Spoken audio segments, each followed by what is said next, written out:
Hey everybody, how you doing today? So I'm back again with DBD. So it was gonna be a regular, killer stream, but the test build has this filler right here. This thing right here. So I wanted to give it a go. I want to see exactly how the Xenomorph plays and everything like that. I've seen a little bit about it, and I know there's probably 1.5 million videos out there of, oh my god, the Xenomorph's coming to DBD, blah, blah, blah, blah, and how everything works and all that kind of stuff, so you guys probably have a rough idea already. But I want to experiment with it and see what I can get away with, and I had a few ideas with one of my buddies earlier about kinds of builds that could be run. I'm not 100% sure what I can actually get away with, but we'll see. I'm gonna be doing customs because, well, one, I don't have any blood juice to spend, and two, I mean, bots are easier to set up.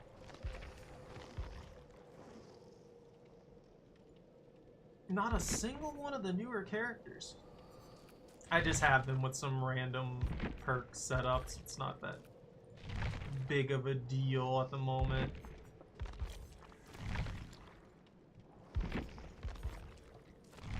Just so there's some weird little variety of stuff, you know what I mean?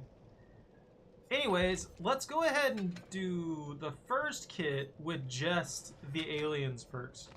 So that'll be Rapid Brutality, Alien Instinct, and Ultimate Weapon.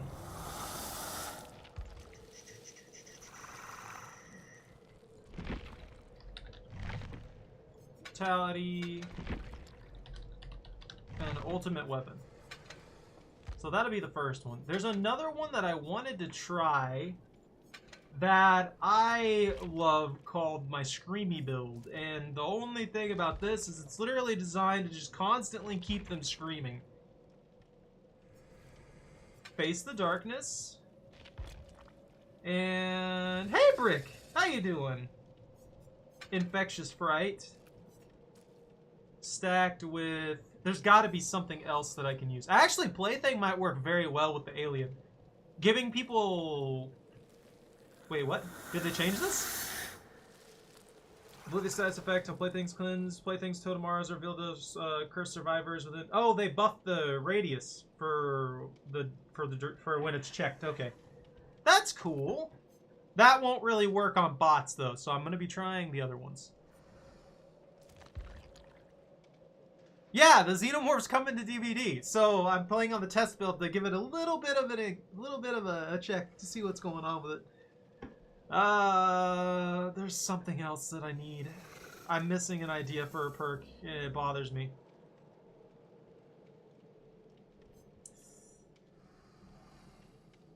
I'm trying to build a Screamy build right now. I want them to do nothing but scream. I wonder if there's another thing that makes them scream.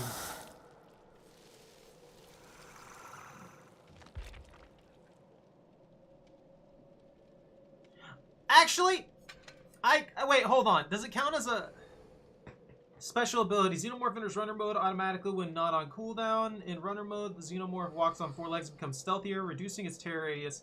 While in runner mode, the Xenomorph also has access to a brutal tail attack. 7 control stations are scattered across the map. Survivors can interact with the stations to get remote flame turrets. While the Xenomorphs can enter and exit the tunnels underneath each control station. Turrets can be placed on the map to counteract the Xenomorph. When the Xenomorph enters the radius or line of sight of a turret, the turret attacks. This attack staggers the Xenomorph and can cause runner mode to end. If a turret successfully knocks the Xenomorph out of runner mode or fires for too long, it overheats and must be repaired by survivors. The Xenomorph can attack turrets to destroy them. Carrying a turret makes you immune to detection while the killer is in the tunnel. Oh, okay, that's cool.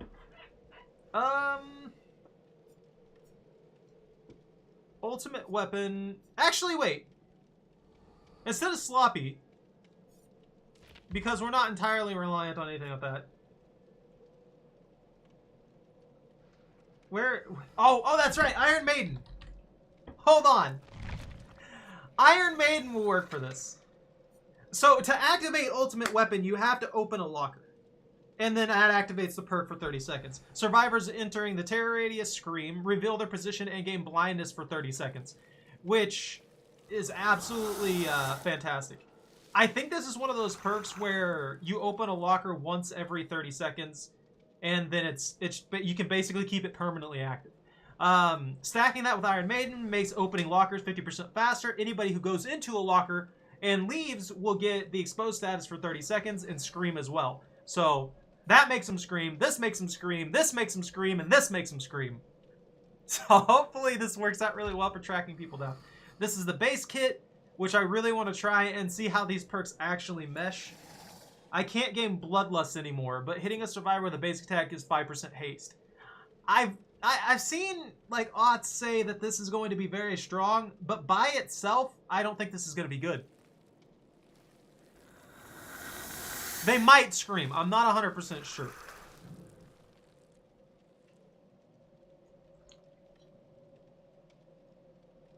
Nope, that didn't mix well. It's not sweet enough. I tried putting one of those little Hershey's chocolate bars in there, and that didn't work. Actually, I didn't check it. That could have been dark chocolate. That might be why it tastes funny. Ah, I screwed myself. Alien Instinct activates when I hook somebody. I see the R of the furthest injured survivor for 5 seconds, and that survivor is oblivious for 20 seconds. I think this one can be very good, but it requires people to stay injured. If somebody's not injured, this is... If you don't have anybody injured when you're hooking somebody, this is useless. Odds are somebody's going to be injured, though, so it has a pretty good active range. Stop hissing at me! I'm discussing your perks! As I was talking about Rapid Brutality, the reason I think this isn't going to be good is because it doesn't give you Bloodlust anymore. You lose the aspect of Bloodlust. Hitting a survivor gives you 5% haste, but Bloodlust was there as a countermeasure to infinite loops. This basically opens you up to infinite loops, but if you manage to hit them, you gain 5% haste for 10 seconds. That means within that 10-second time frame, you have to catch them. If you don't catch them in that 10-second time frame, or hit another survivor, then you're losing that 5% haste. And they could just run to an infinite loop knowing that you can't catch them. I think it has a little bit too much of a counter to it. Ultimate Weapon is the one that when you open a locker, 30-second activation, and survivors entering the terror radius scream, reveal their position, and gain blindness for 30 seconds. Very helpful. This is very easy to activate, does a very, very strong effect, and has a decently long duration. So that means that no matter what a person tries to do while you have this active, if they're in your terror radius, they're screaming. They're getting detected at least once. You know what I mean?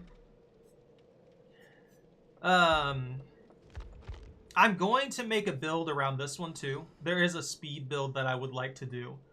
And I want to try Rapid Brutality on top of that to see exactly how that works. And other than that, I haven't gotten full detail of the add-ons yet. When a turret removes runner mode, it is destroyed automatically. Okay. That actually could be pretty helpful. Just instantly destroys the turret so they don't get an opportunity to repair it. Because if you don't destroy the turrets, people can repair it. Which means that if they set up a turret in a really good spot and you don't destroy it, someone could repair it while you're chasing that other person. Then they could lead you back around to the same zone and therefore cause you problems by slowing you down again with the fire trap. The Overmorph, the cooldown of runner mode is 25% faster while outside tunnels, which basically means when you're outside of the tunnel system that they made, which is actually its own small map, which is very cool. I love how it's designed. It makes your runner mode come back faster. The Drinking Bird, after exiting a tunnel, Killer Instinct duration is increased by 2 seconds. So that's just a longer duration of Killer Instinct on anybody who happens to be nearby and hits the Killer Instinct effect. Turret auras are visible while in tunnels and when coming out of tunnels for 3 seconds. Actually, no, now that I think about it, Infectious Fright might need changed. Well, no. Maybe. I wish I had an option to activate runner mode. And the main reason I say that is because how big is the Xenomorph's terror radius? Standard terror radius. How much does the terror radius shrink, though? It doesn't say. It doesn't say how much the power shrinks the terror radius. Is it like 12 meters? Does it make it a 24 meter? Because that negatively impacts Ultimate Weapon directly. Like that straight up negatively impacts Ultimate Weapon. We'll see. We'll see.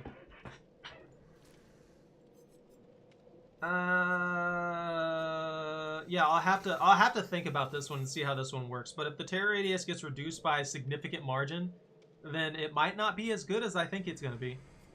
Let's see. Wait. That's just Killer Instinct. Turret R's are visible while in tunnels and while coming out of tunnels for 3 seconds. Oh! That's pretty good for tracking down and destroying turrets. Or suppressing someone who you see place a turret. Light Wand? Increases downtime of turrets by 1 second after exiting a tunnel. When I exit a tunnel, do they have a downtime? I'll have to see how that works if the bots start placing them. Decreases the flame distance of turrets by 2 meters, which is pretty clearly going to be a huge benefit to the Xenomorph. If the flames don't reach very far, then I can just tail lash it and destroy it. Increases resistance to staggering by turrets. I'm assuming, like, the stagger gets worse the longer I'm in the flames. So eventually it stops me from being able to attack it to the point to where I get stunned. And knocked out of runner mode as well. While in tunnels, footstep detection is increased by 6 meters. So I hear footsteps from further away. That's directly countered by the new perk that makes footsteps literally silent. Turrets take longer to respawn after they are destroyed. After exiting a tunnel, gain 5% haste for 3 seconds. What's up? That one might be pretty good, actually. I'm going to try that one. Survivors hit by a tail attack suffer hemorrhage. After deploying a turret, the deploying survivor suffers from hindered and exhausted for 3 seconds. Survivors hit with a tail attack are mangled. Destroying a turret causes all survivors in 16 meters to suffer from the blindness status for 25 seconds. That doesn't seem like that's that bad. Yeah, because if I just go out of my way to destroy the turrets, I afflict people with blindness. They can't track things anymore. Generators within 16 meters of a turret have the intensity of their auras determined by their repair progression. Okay. Increases vault speed by 30% while in runner mode. This is one of the ones that I was thinking of using specifically for a chase build. Because you could get away with a lot utilizing that. Especially if you were able to inflict consistent, like, oblivious or undetectable status. You could just make it to where they can't hear your terror radius. And even if they do manage to get away from you, you're so freaking fast and they can't out-vault you that you can just catch them whenever you want. Exiting a tunnel and hitting a survivor within 10 seconds causes all survivors further than 24 meters from you to scream and reveal their locations. Oh, yeah. Yeah, that one, too, will also help me with the screamy build. And then exiting runner mode due to a turret attack makes you undetectable for 20 seconds. I don't know if that's worth just getting hit by a turret.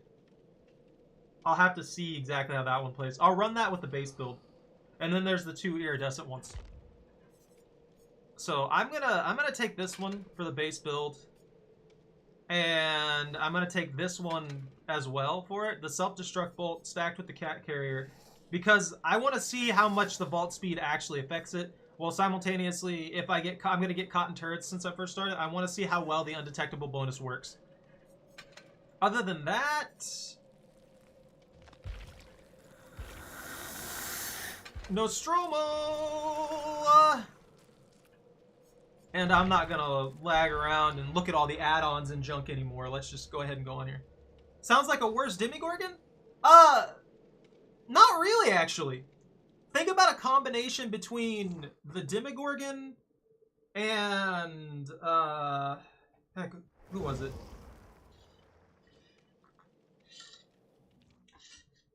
The Xenomorph has aspects of stealth, aspects of chase, and aspects of travel. So they can get around the map fairly quickly. But they get around the map in a different way than any other killer has before them. It's interesting. You'll see what I mean. Like, you'll see what I mean once we get into the match. I'll experiment with it and everything like that, and we'll see exactly how it's going. But I think they're better. I think they're better than the Demigorgon by a good margin. The Demigorgon is just so straightforward and simple. The biggest benefit that the Xenomorph has, there's no wind up. You know how to get your lunge? You know how you have to get your lunge by winding up? You don't have to do that with the Xenomorph. It's just not necessary.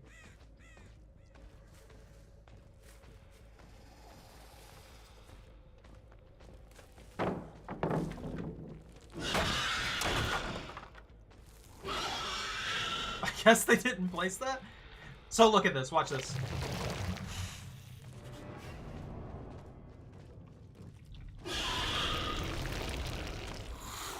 That's how it works. And now I'm in runner mode. So what runner mode does is it reduces my tear radius. Woo!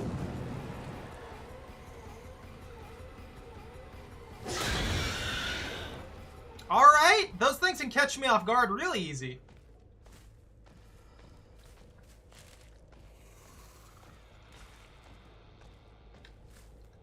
What does selecting them do? It doesn't tell me what selecting them does.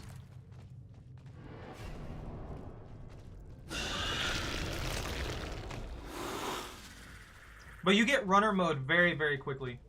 I think I could stay in runner mode pretty consistently. A stealth build might actually work really well. Lag!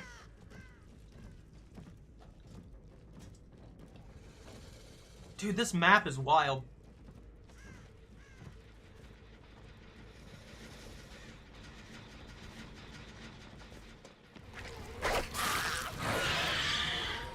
Look at that.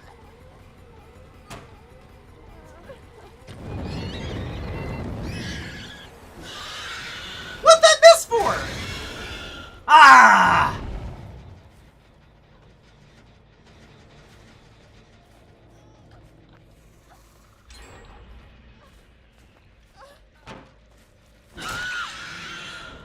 Okay. So the tail lash just attacks. It also goes over pallets and stuff like that. You can get away with a lot of stuff. But I don't know. I feel like the Demigorgon's weaker than this.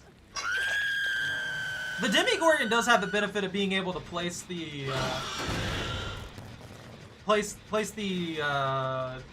teleport points wherever they want.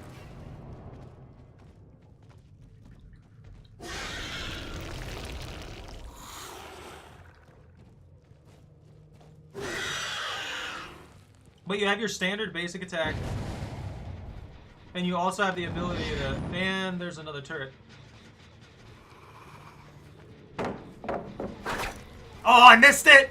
I was a little too slow! It does have a bit of a wind-up, though. I thought it wouldn't, but it does. I was wrong.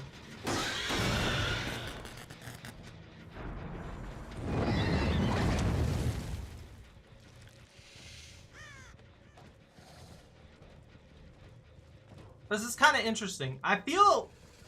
I don't know. I feel like they should have made it a little more... fluid, I should say.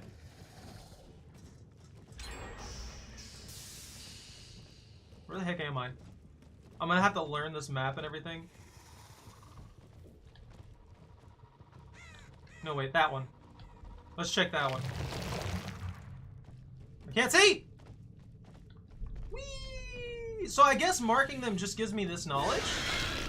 Knowing where things are at?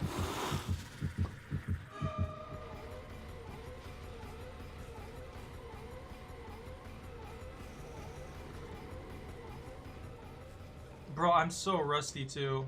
Even the bots are giving me trouble. Where'd they go?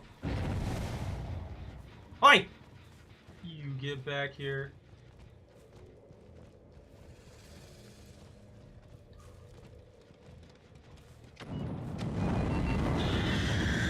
No!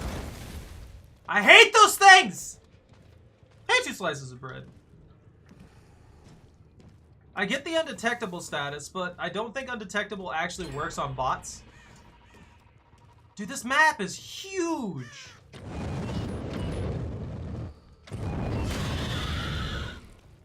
Alright, I've got to catch the turrets off guard, basically. That's so awkward. I've gotten 1 hook.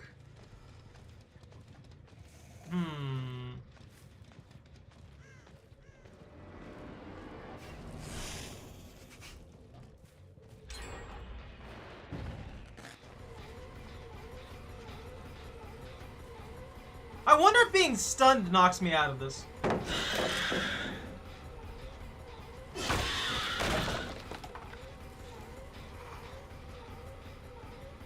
I wonder if being stunned will knock me out of runner mode.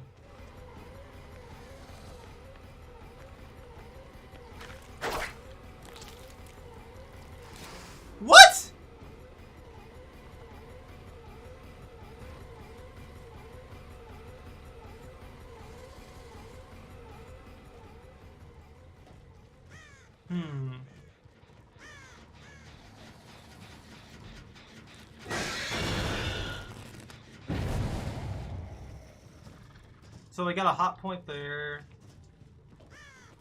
I've got to like learn little bits about this map as I'm going along. I'm not doing that. I don't know where anything is.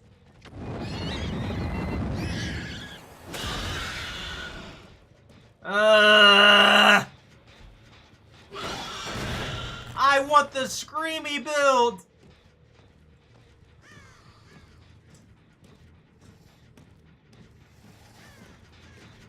Yeah, you see, they know where I'm at because they're bots. So they know where I am regardless. And they're just running across the map. That's fun. They're really programming them to act like tryhard teams, huh?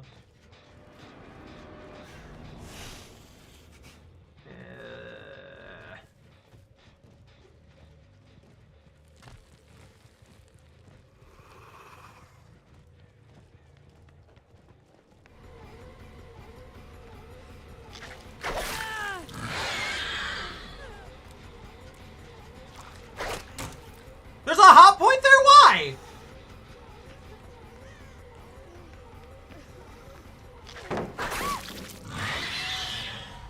So you can use this to cheese over pallets too. So think Nemesis Tentacle. Instead of Demigorgon Pallet Shred, think Nemesis Tentacle. And that's pretty much what this does. Am I like on a cooldown or something? What's happening with that? Woo. And there's that.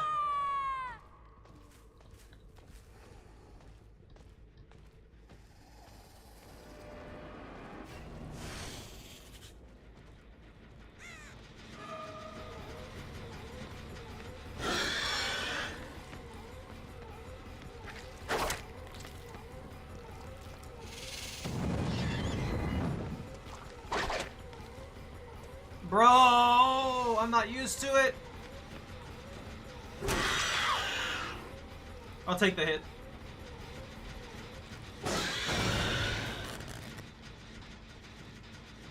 This is interesting. I think the map's a little off though. I also feel like the spawn points for these things are a little weird.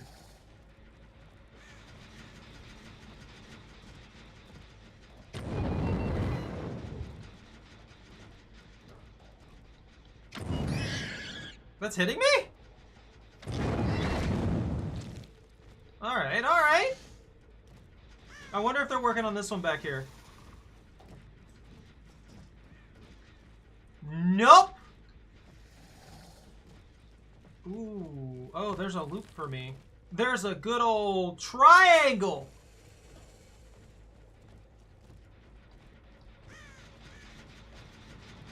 What are the bots doing? They're just gone. They're not going for the save. They're not working on any of the generators. They're not doing anything. They're just gone.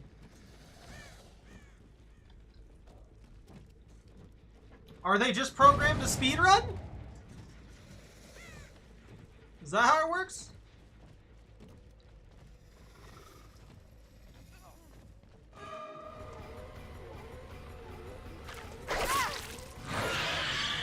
You're not the one I wanted. Come back!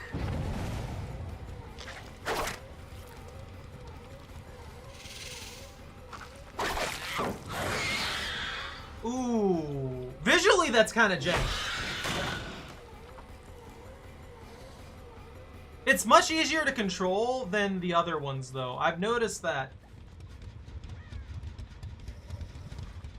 Let's mark that one. Go into the tunnel. Whee! Woo!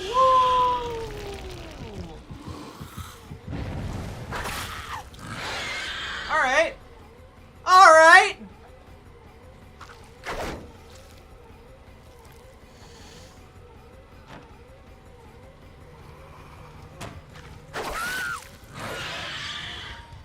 The speed of the tail and how efficient it is basically just makes it an elongated basic attack.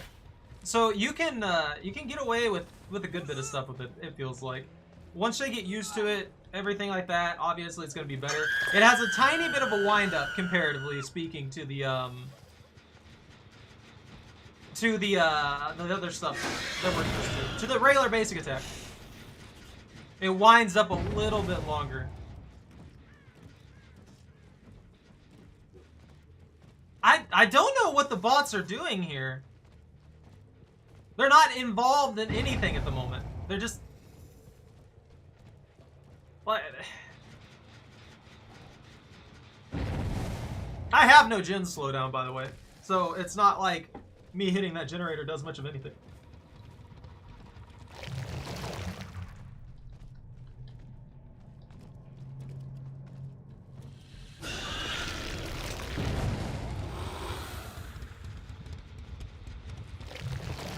Ooh, I don't have limitations on this?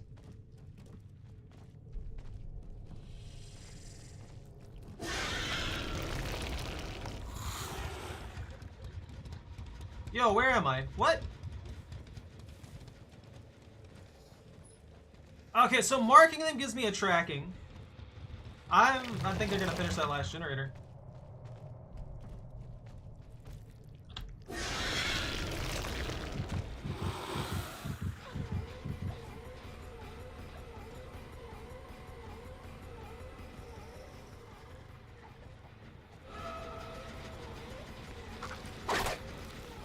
That's so awkward, man.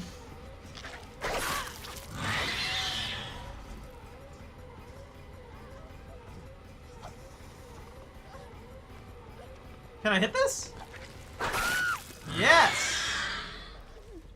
That 5% haste really helps you close the distance, though. I'll 100% admit that. Hook? Anywhere?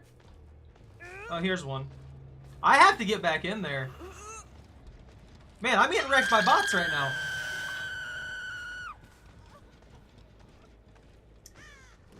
I wish... And there it is.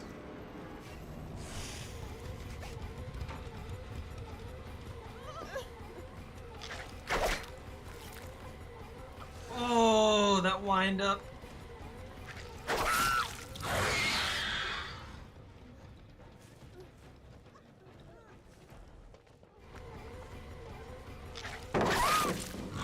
That's 3. Scree! Alien noises! I wonder where Cheryl's at. I'm stuck. What is this hook? Why?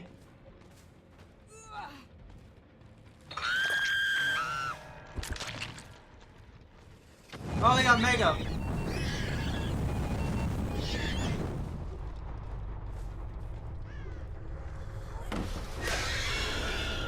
Scrah! I'm stuck. Oh, come back, bot. Come back. What?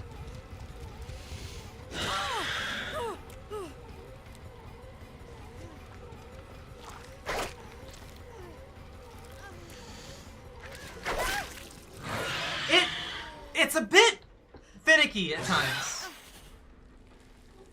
I don't know any other way to say it. It's very, like, the stab point...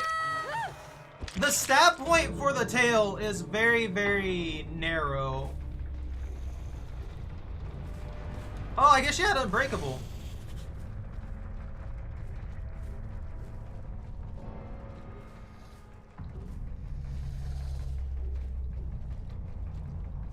What? Where'd the bot go? What kind of weird bot play was that?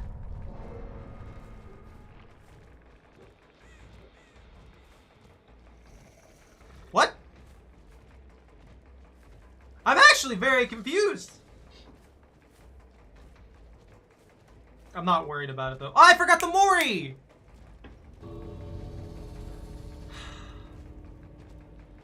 I forgot the coolest part about this. Oh.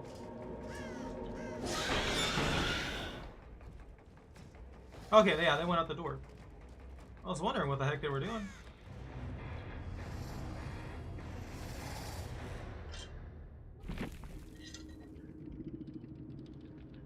Oh, man. I love that the Xenomorph's coming into the game. But at the same time, I don't know what to... I don't really know what to expect at the moment. I don't know how these are going to play against actual players or anything like that. I don't know how good these perks are going to be or anything. I'm assuming that a lot of it's going to be really, really good for the first few weeks and stuff like that, obviously. But we'll see as time goes on. I would like to try the Screamy build, and I would also like to try the Chaser Vault build. So I had an idea with, like, Bamboozle and stuff like that, stacked with, Oh, I didn't even open lockers to test Ultimate Weapon. I completely forgot to do that. That would have helped me find people so fast.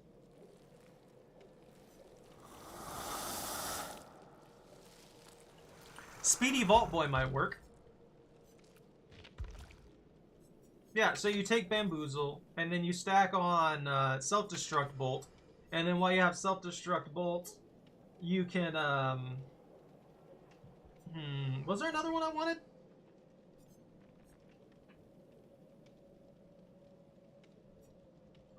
This is the Stagger. Well, Antennas, Footstep Detection. Don't care about that. Yeah, Speed. So, Parker's Headband, this incentive, what I'm trying to do with this is this incentivizes me to move.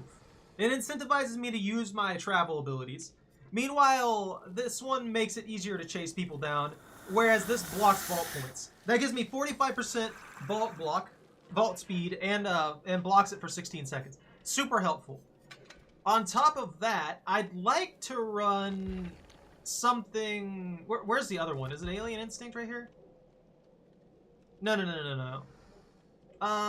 That one actually works out pretty well.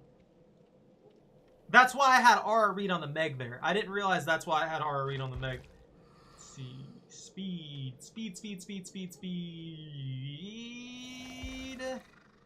What was it? Forced Hesitation? I mean... Wait, did they buff this?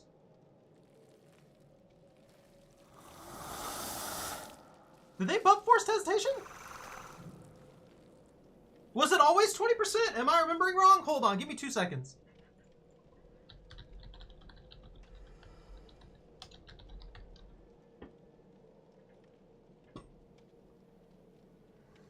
No, it was always 20%. I'm in my own head now. I'm thinking things are different than they were. I was thinking about this right here. So, Bamboozle stacked with the Self-Destruct Bolt stacked with Fire Up. So, this will give a maximum of 20% at 5 generators, which, arguably, we're not ever going to try to get to 5 generators just to maximize our vault speed. But this is 30%, this is 15%, and this is another 4% per stack, which gives us a grand total, if it hits that mark, of, what, 65% vault speed? Which is super helpful for just causing absolute mayhem. I think the tail attack doesn't count as a basic, though. I'm very interested in how that functions. It doesn't tell me, though. I don't know if the tail attack counts as a basic attack or if it counts as a special attack. That needs to be labeled, just so that I know what it works with and what it doesn't work with. So if it counts as a special attack, then I can't use something like Save the Best for, is it Save the Best for last? Yeah, you can't use something like Save the Best for last, because this decreases successful basic attack cooldown. Meanwhile, if it's a special attack, it will gain 0 cooldown from this at all. Otherwise, I want to try Play with Your Food, and I'll mess with the Obsession. And then we'll stack Rapid Brutality as well. So if I hit somebody, they vault something, then I use these things right here to speed up my vault passively, making it much easier to catch up to them, while simultaneously having a minimum of 5% haste bonus. The only problem is I will not gain Bloodlust, so I have to be very, very careful about how I do things, because if I get myself into an infinite loop and they're far enough ahead to dodge tail attacks, there's nothing I'll be able to do. That's why I'm stacking Play with Your Food, which will give me a 5% bonus every time that it'll give me a 5% bonus every time that I chase the Obsession and let them escape. So if I find my Obsession early on, I build up stacks of Play with Your Food by messing with them for a little bit, and then I cycle back around, and I'm disgustingly fast with a very, very long tail attack range. and I just keep using that stacked with Rapid Brutality and Play with your food, rotate these around here, while using these to speed vault and stuff like that, and using this after exiting tunnel to gain another 5% haste. So in a perfect world, I can maintain pretty close to 25% haste status. Also, who Ghost of Nicktoad?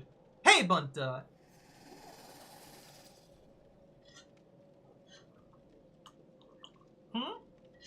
Where's Noodle? I don't know. I don't know where Noodle's at. She hasn't been around in a very long time. I wish she'd come back, though. I miss Noodle. She might be doing her own thing. I'm gonna bring the Ebony Mori so I can kill all the bots. I enjoy this, though. I actually do enjoy this. Once I get more used to how the kit works, I think it'll work better. It's a very complicated kit compared to a lot of the other ones. It might seem simple on paper and everything like that. Okay, you jump into a tunnel. You travel to X location. You jump out. You chase somebody. You use your runner mode to skewer random survivors. Cool. Makes sense. Very simple. The execution of it's what matters, though. If I just constantly go to different places and never end up where I need to be, then obviously I'm going to have problems. But have you seen anything about the alien yet?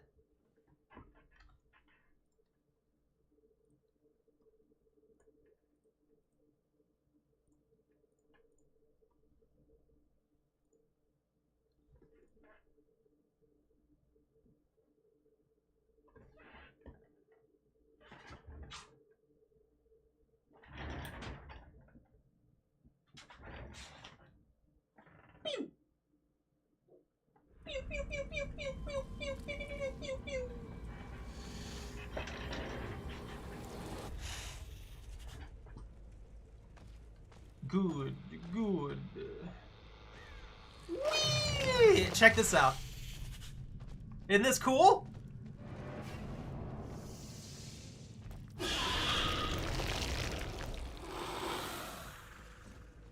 Yeah, that bot knew where I was beforehand.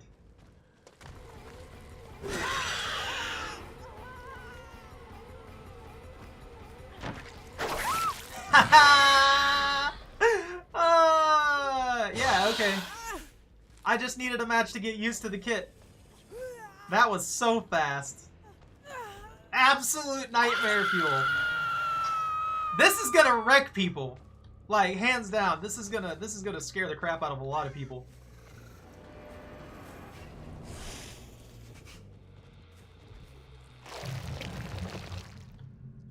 Wall? Dun dun dun dun dun dun. Dun dun dun dun dun dun!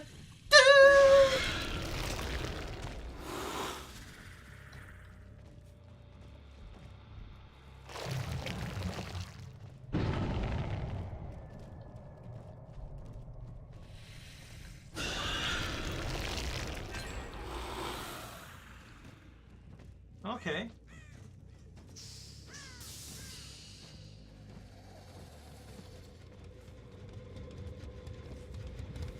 Oh, that's right. I left them with a boon from forever ago because I haven't made...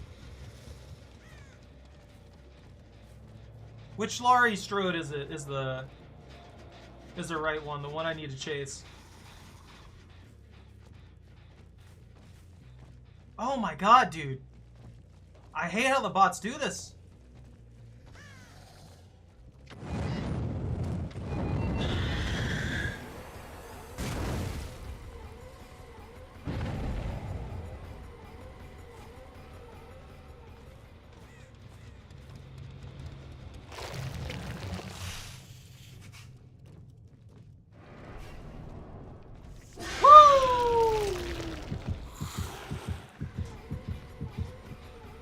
Come back!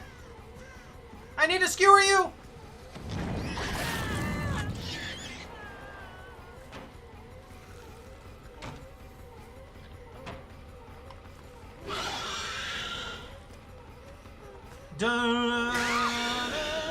I might drop play with your food. If I take save the best for last, at least when I do get hit by a turret, I won't have to worry about anything at all.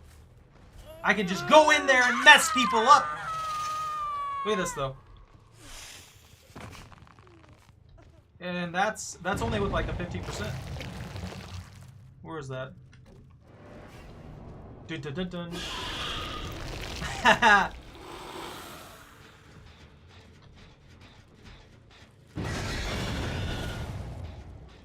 Ah, come on. Wait, mark that. I gotta get used to like marking things, cause that'll give me the passageways to know at least where I need to go. Come back! I need to skewer you!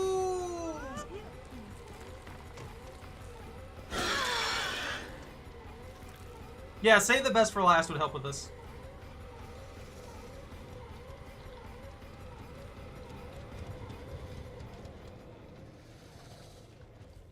What the heck? Why'd I stop seeing scratch marks and junk?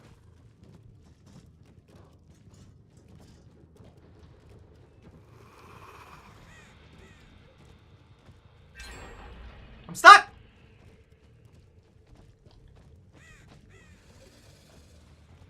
They're put trash everywhere obsession is screwing me over!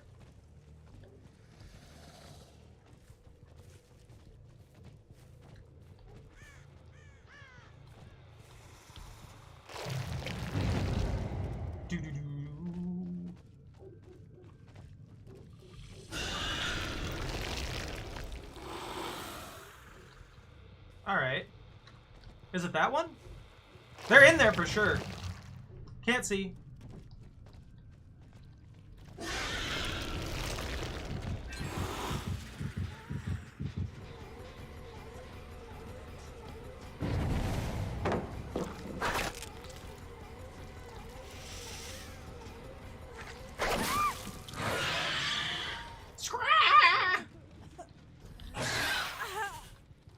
Hook? Oh, that's awkward.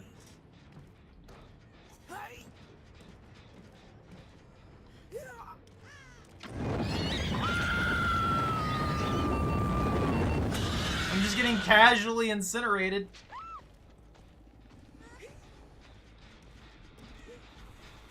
Hello?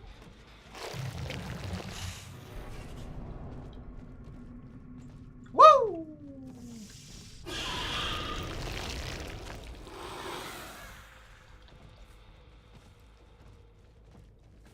Bro, these bots are super weird.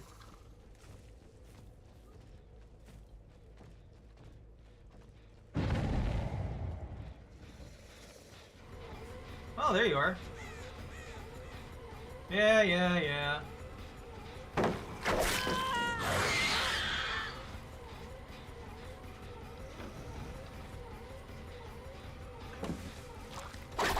Ah, I caught.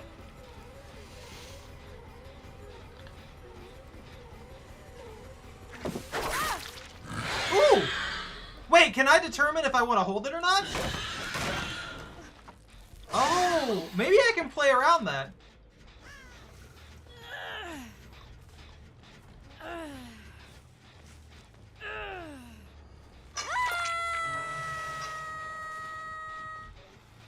Woo! Yeah, I'm not really using play with your food, like, at all.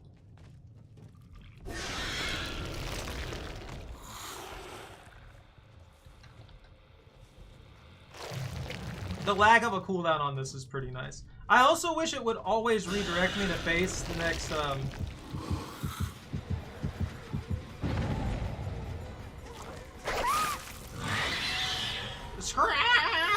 Welcome to death! It's such a nice Mori.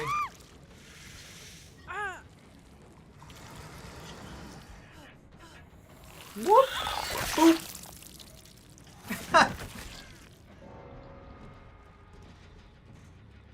Really? Now they're bold?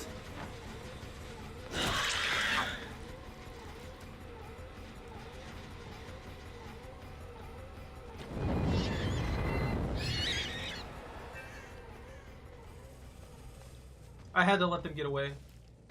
At least attempt to use my... Oh my god! They're everywhere! I'm wondering how a Jin kick build is gonna work with the alien.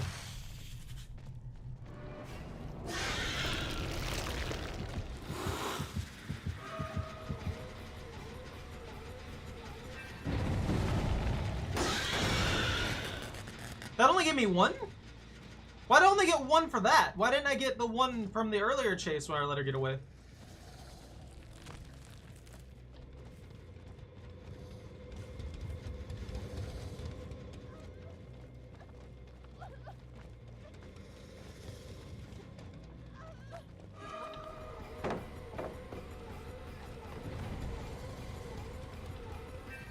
Woo!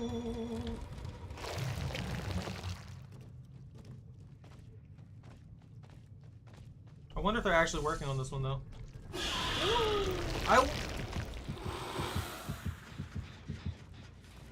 Look how fast I am!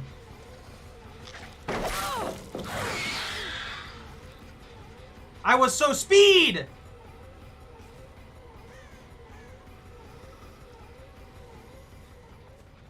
I'm still pretty quick. Gotcha! Alright, it works good. Boop.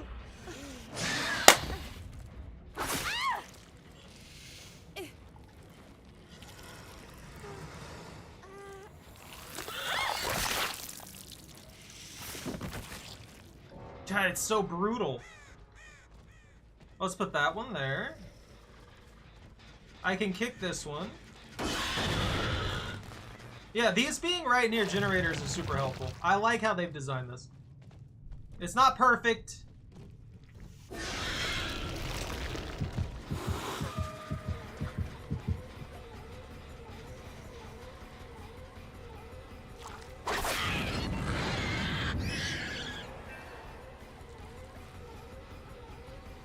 How do I have 3? Wait, is there a bug?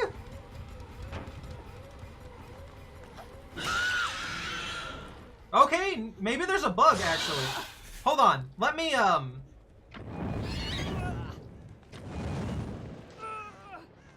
we're gonna have to test something real quick here.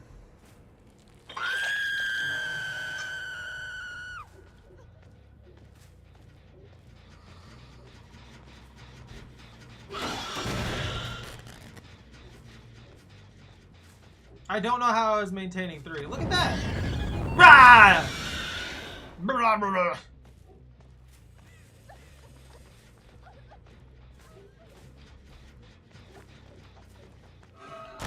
And let her escape.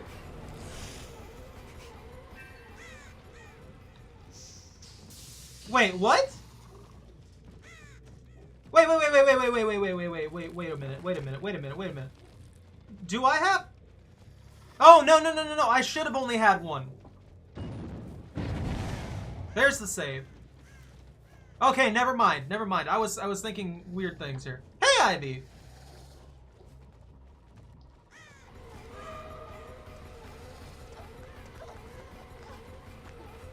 Which one are you? You're the right one. Wah! Warg. Alien noise. Alien noise. Ah! I'm being burned. All right, maybe play with your food isn't as good as I was hoping on the Xenomorph.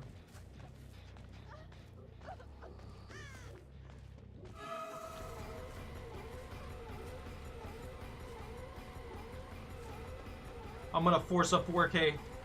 Gotta force a 4K on these bots. Can't let them get away. Can't let the bot escapes.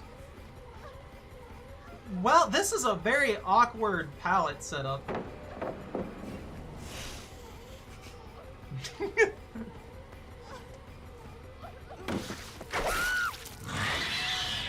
That's nasty for breaking pallets off. Pokemon CCG for the Game Boy Color and Pokemon Stadium 2 for N64 coming to Switch Online. Alright, that's cool. That's actually super cool. That's her first hook.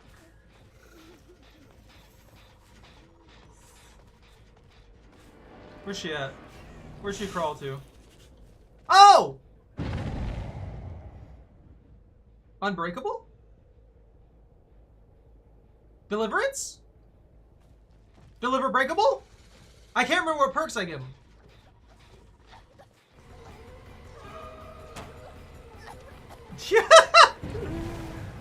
Oh man.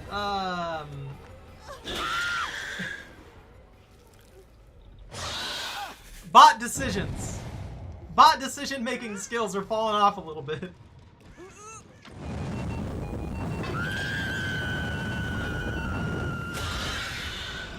Yeah, I'm gonna probably take save the best for last. And test that one out with this particular build. Do I want to play with your food stack?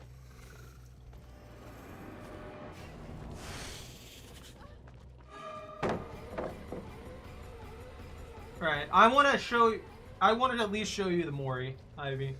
But hold on here. Before I end this match. This bot match. Oh, so I don't get to hold it. It just always takes exactly that time. Okay, got it. Ooh, that's a weird delay in the hit.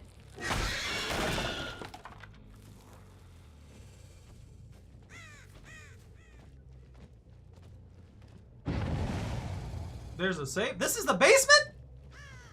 It's so far away from literally everything. How is that supposed to be useful to anybody? That's a terrible basement. I feel like it should be right here. I feel like the basement should be like right here. Why put it anywhere else?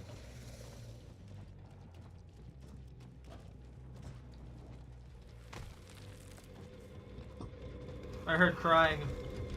I heard cries of pain. Where's the suffering at?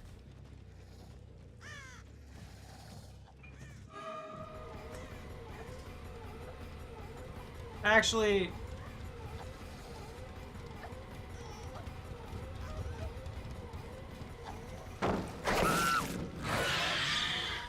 Pallets are worthless! They're so worthless! Oh my god, dude!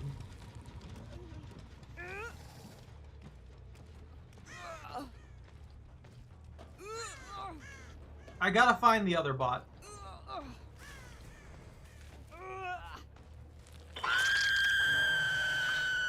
I'm gonna make the assumption that it's over here trying to work on... Yeah, there it is.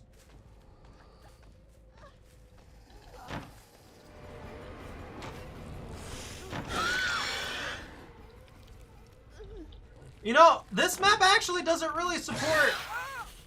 This map actually doesn't really support the Crawly Boy that well. Just grabs him by the throat and puts him down.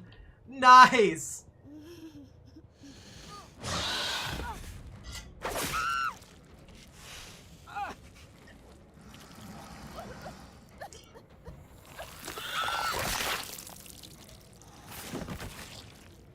Yeah, man.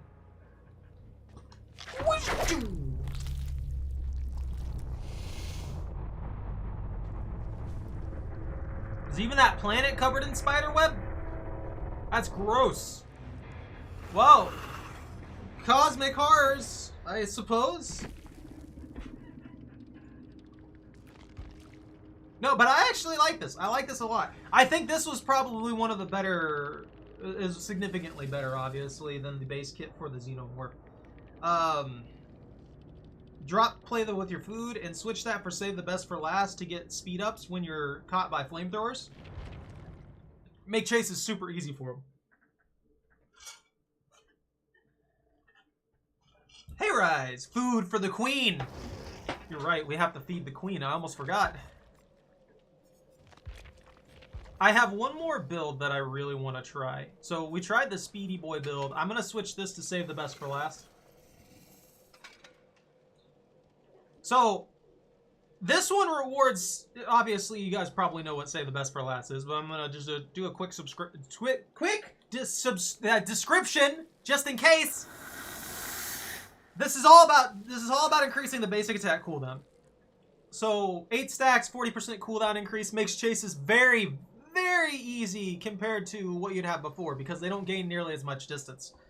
So stacking that means that you recover quicker while also having Rapid Brutality stacked with that with a 5% haste, making it easier to catch up, while also having Fired Up, Bamboozle, and a Self-Destruct setup so that you have a maximum of 65% extra vault speed, while also gaining break speed and stuff like that on top of it. Pretty much, you could go into any bad vault point to where they have a chance to really mess with you, and break it. Just break that zone up.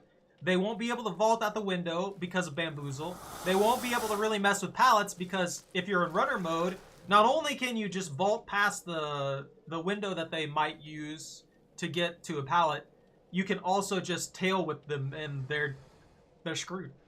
And even if you can't tail whip, you get save the best for last as a recovery every time you hit somebody, which feeds into rapid brutality, making you faster as it is. It was nice to have play with your food, but I feel like maintaining the stacks with the Xenomorph is extremely difficult due to the fact that you have to destroy turrets here and there. Makes it... I guess you could just not destroy the turrets? You can kind of ignore them. Maybe if I ignored the turrets and relied on the basic attack as a cover when I don't have the tail whip, I could do that and maintain the attacks, the movement speed much easier. Also this, you go through tunnels constantly, gain 5% haste for that, 5% haste the moment you hit somebody, and then if you're using play with your food, you gain 5% haste for chasing the obsession and letting them get away, and then you gain up to 65% haste for vaulting. So you can get away with a lot. Now this one's gonna be for fun. I like this one. This is the screamy build. The whole purpose of this one is to make the survivors scream.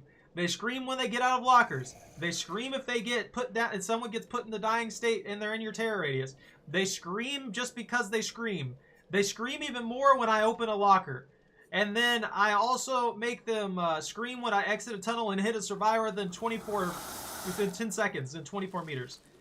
Further than 24 meters, sorry. So like BBQ and chili, but a scream. While also gaining a 5% haste status. I just love the idea of it. So I want to see if I can get away with that. I also want to see something here. So the Nostromo wreckage is cool. It's very large though, and I think that's a detriment when it comes to maps.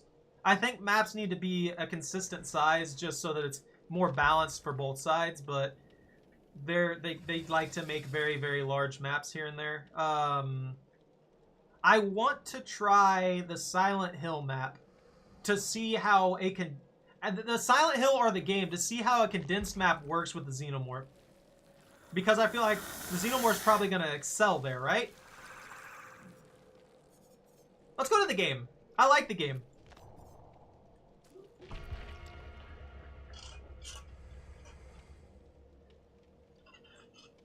The small terror radius, when in runner mode, stacked with the ability to quick travel across the map, stacked with the Screamy awards, you're set. I think this will work out very well. Obviously, gen slowdown's a problem, so if you're running against actual players and they're very good at slowing down generators, or not slowing down generators, doing generators, you're going to be in trouble because you don't have anything to do it with. But I like this one because it's a lot of fun. I actually had a lot of fun dealing with this one, a similar build with the Knight, because I would send out my guards to down people, and the way that one of the perks worked, it would cause them to constantly scream. Funyun flavored Lay's chips? Wouldn't they basically just be Funyuns at that point?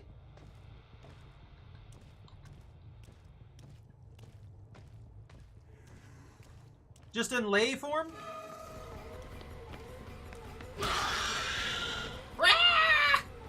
Scrah!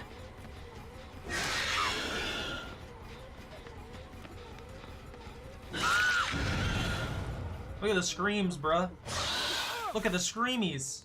Look at the screamies going. I know where everybody is.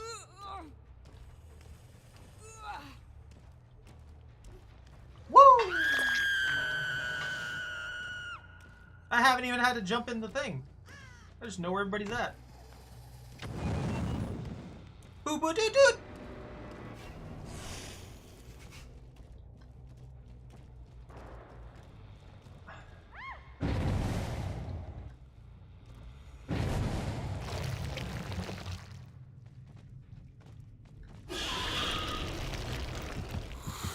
Roar! And... What?! What?! No! My 10 seconds are up!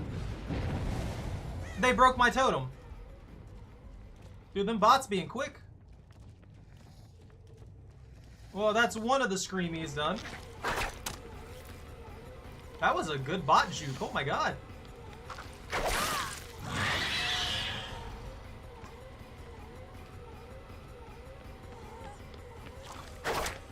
What?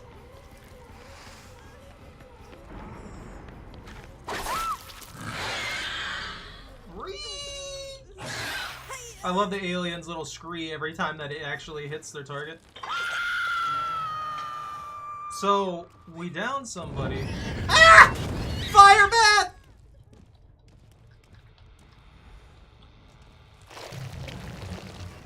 I wish these were omnidirectional. Where am I? What am I doing? Look at my speed. And whoop! They put Fungan seasoning on the Lay's chips, but they're actually a bit milder. Oh, okay. That's cool. I like that idea. Who's over here touching my stuff? I wonder if a Jinn build, like a Jinn trapping build, would work really well with the alien. Oh, you're all over here. Hi.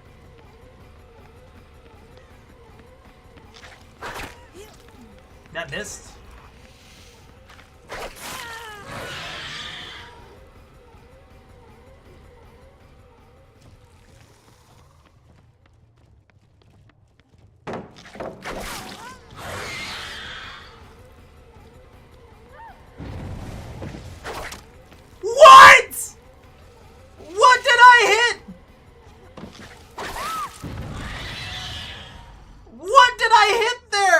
Such a bad spot, though. I really like that idea. I'm gonna have to try those. I haven't really checked out any kind of weird things like that. Are there any other snacks that they've been playing around with?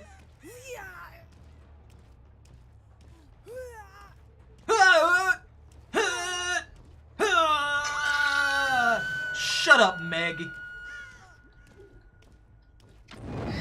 Ah, fire! Fire bad!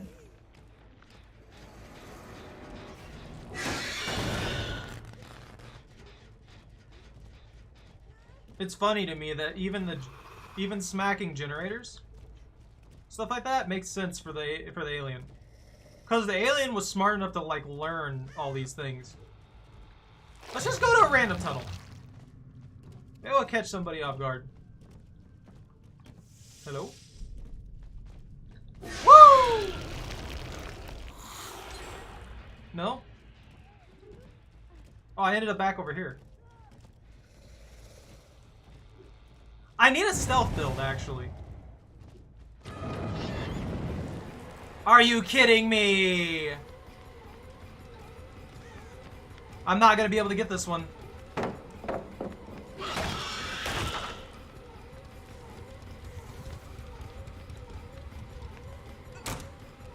You know what I haven't been doing? Are you okay? Did you bug? Did you bug bot? You bot bug? That was a pretty quick double swing, so I actually really want to try those. I need to get the weird like snack packs from like overseas so I can try those too.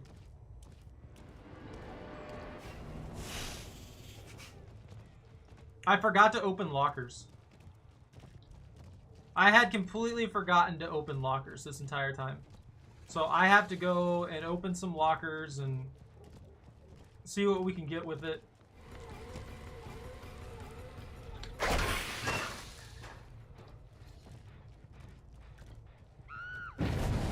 Oh, there's one. That is so good.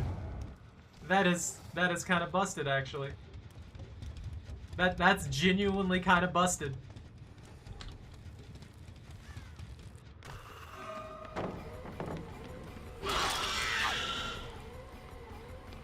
That is... Ooh!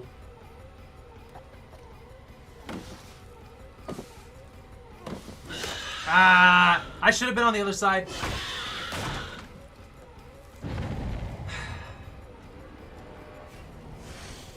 Woo!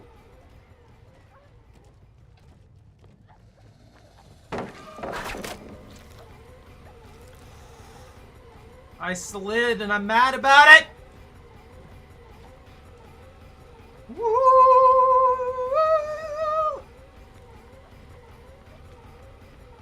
Just stop running and go down.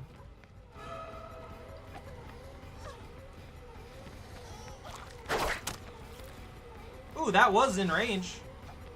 It's a little difficult to judge the actual, like... range. So, I think I got a scream out of that. I'm not 100% sure. This is definitely applying more pressure than the other builds that I was trying, though. Very fun. I want to try a stealth build, but I don't think a stealth build will work with, I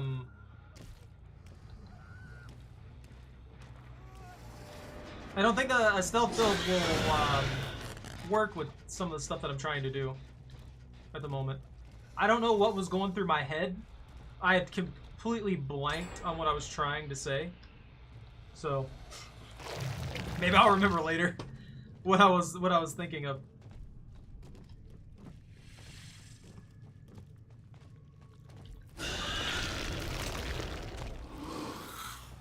That's so super cool. I do think they need to equidistance the, Jesus, man.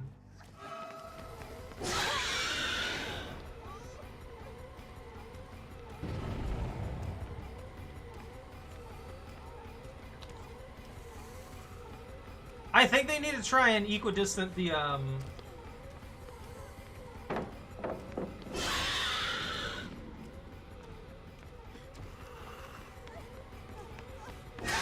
Stop running! They need to equidistant the teleports, because I've noticed that there's a bunch of them just piled up in like one area of the map, which doesn't help at all.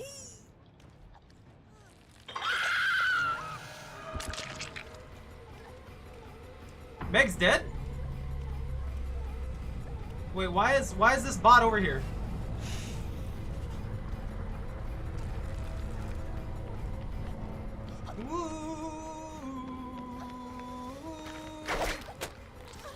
What a juke, man! What a good juke!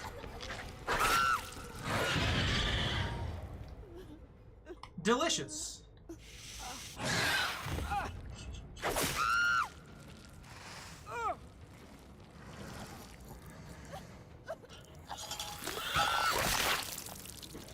I would love to know.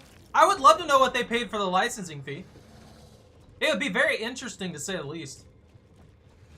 Like, I know it's not really like any of my business or anything like that.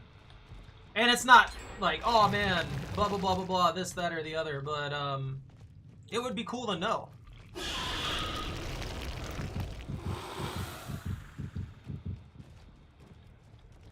They were on the other side of the wall. So the alien does suffer from, I guess, well, I guess that's pretty much any killer. Where the heck? Are they over there? No, did they go down? Interesting. Let me open a locker.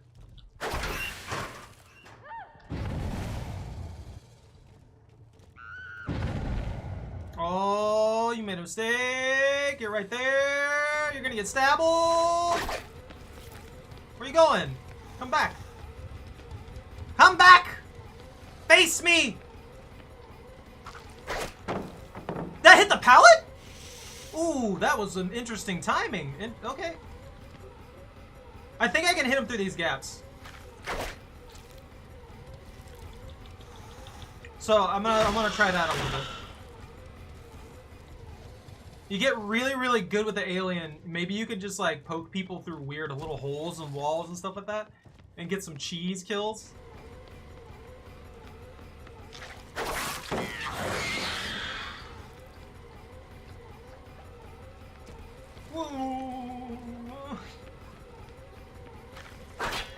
Ah! I hit too low. Light?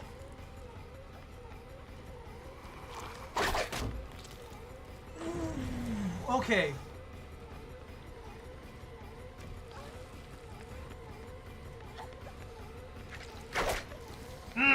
That was too early.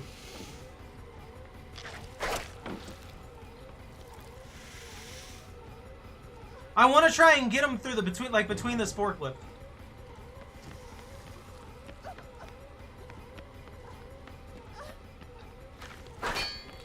Can I not? Is that a solid object? No, that passes through. Oh, down here. Oh. Do you guys mind? I'm playing around here, bots.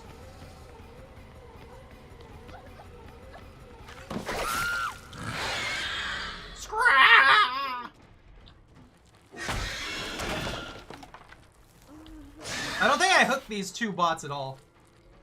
99 cajillion. No. Although that would be kind of insane. Oh, they had been hooked. Where's the other gate?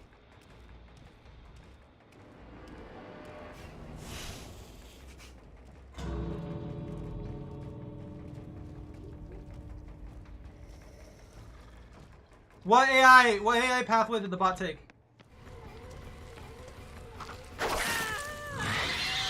Alright, it was gonna come back for the other bot. So I've noticed there are like 3 different things that the bots do. One, when it comes to opening the gate. One, they'll wait. They'll wait around and everything like that as like a passive mode thing.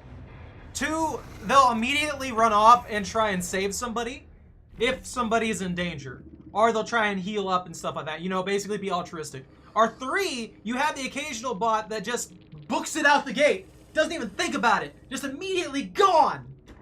Oh yeah, that's right. I wasn't going to do an Oblivious build or a stealth build with this because I'm going against bots. Bots completely ignore the stealth aspects of a lot of kits. So there's nothing I can really do about that.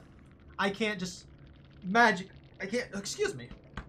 I can't just magically make them be affected by Oblivious and stuff like that in a proper manner. The AI omniscience just makes it not work. I want to think of another build.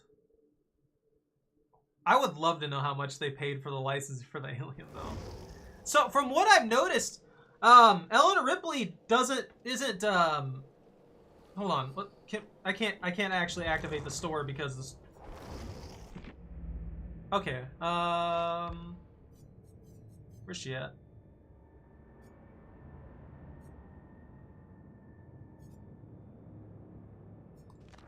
Ellen Ripley doesn't really look too much like Sigourney Weaver.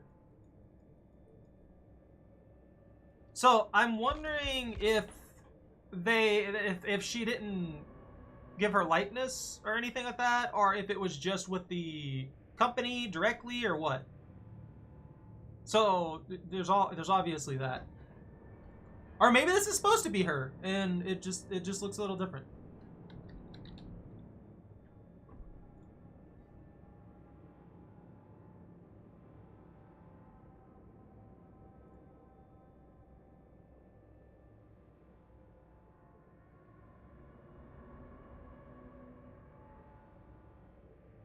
Oh man, I'm seeing the Avatar version of Sigourney Weaver.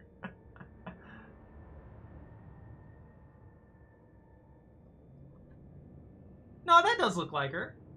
Someone was saying something about it before that I was watching. That looks a good bit like her, actually. Never mind. Well, the face is a little bit different. Well, they can't get it perfect, right? I'm just here whining about it. I would just play an actual match with random people and stuff like that, but I highly doubt that I'm going to even get a match within a reasonable time frame.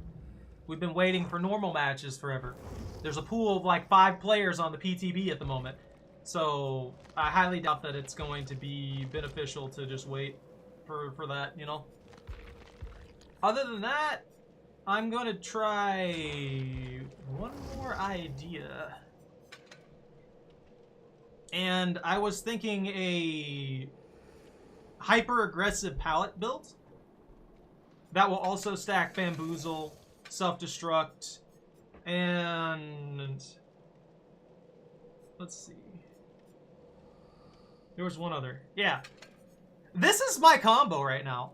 So the haste from leaving a tunnel and then the vault speed bonus with a Bamboozle works out really, really well. Other than that, let's get some pallet break in here. Some extra pallet break with brutal strength. Oh! I'm gonna try Sloppy Butcher. Wait, I wouldn't be able to tell, actually. I don't know if Sloppy Butcher affects that. Breaking walls pallets give 5% haste for 10 seconds. Sessions perk activates. And let's try...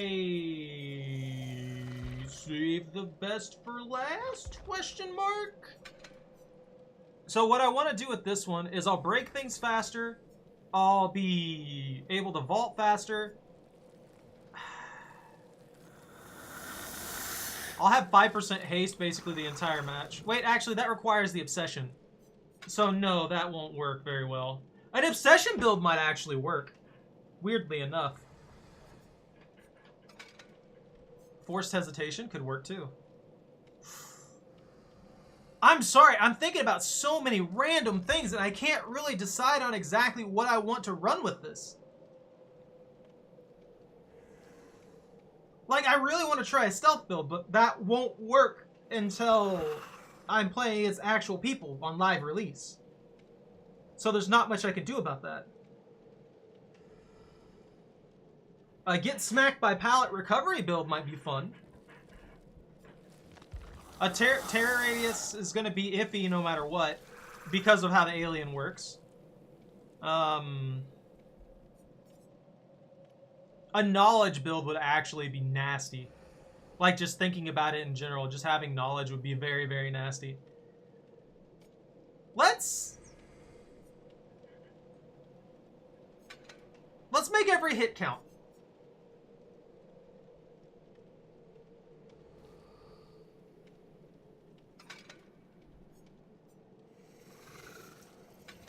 Let's do something a little different. Let's try and make every hit count. So hitting a survivor with a basic attack gives 5% haste. Oh, this requires basic attacks too. If I'm getting that with tail lashes, that means the tail lash counts as a basic attack. All right. Survivor put into the dying state. Perks active when you hook a survivor. Furthest injure survivor for 5 seconds, and the survivor suffers oblivious for 20. I'm sorry, guys. I know this is probably just kind of weird. But I'm testing this, and I love it. I honestly love all the cool stuff that I could get away with.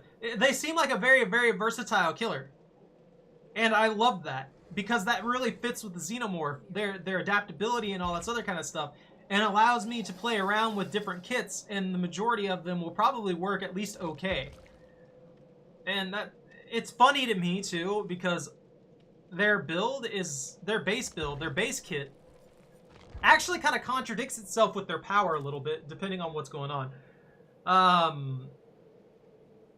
Rapid Brutality just works fine, but not gaining Bloodlust is probably a big detriment to the alien, because being able to catch somebody quicker in an extended chase where you're kind of desperate to get that down to apply extra pressure to the enemy squad, you need that.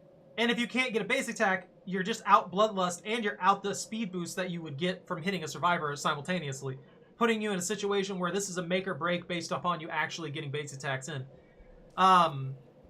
Alien Instinct is based upon you hooking a survivor. You get R on the furthest survivor for 5 seconds, and survivor is oblivious for 20 seconds. Helpful, but they're also super far away, so you have to immediately go into your travel point and hope that you have a spot nearby that you can pop up out of and cause problems from. Ultimate Weapon requires you to specifically open lockers, and it's kind of weird to do that. I would have made this effect going out of the tunnels, going out of the Xenomorph tunnels. I think that would have made more sense. So when you emerge from the Xenomorph tunnels, you instantaneously gain this effect, and then it goes on cooldown for 30 seconds. You reveal their position, they gain blindness for 30 seconds. And they scream, obviously. I think that would be perfectly fine. Having it when you open a locker just creates a weird thing where you have to constantly remember to open lockers. And as you saw, that was something that was kind of difficult for me to remember. I don't really care for the lockers or anything like that. I don't want to have to constantly open them and go back and forth, back and forth, back and forth with lockers trying to get stuff done. And then it's also terror radius based. So it being terror radius based means it's automatically nerfed the moment you're in runner mode. So being in runner mode means that I have to get close to somebody with a reduced terror radius to get the effect of it, which isn't inherently horrible, but it just kind of makes it a more shrunk zone, if that makes any sense. I think this is probably the weakest perk in general. It gives a lot, but it gives a lot at a huge distance. And if they know that you have this and they know they're injured and stuff like that, most people after a while are going to switch off. They're just going to run. They're going to treat this like barbecue and chili, where they just get out of there. I think rapid brutality is probably the best one. If you stack it with the right stuff, you can get enough disgusting speed that you just can't. It can't be caught. They can't get away, I should say.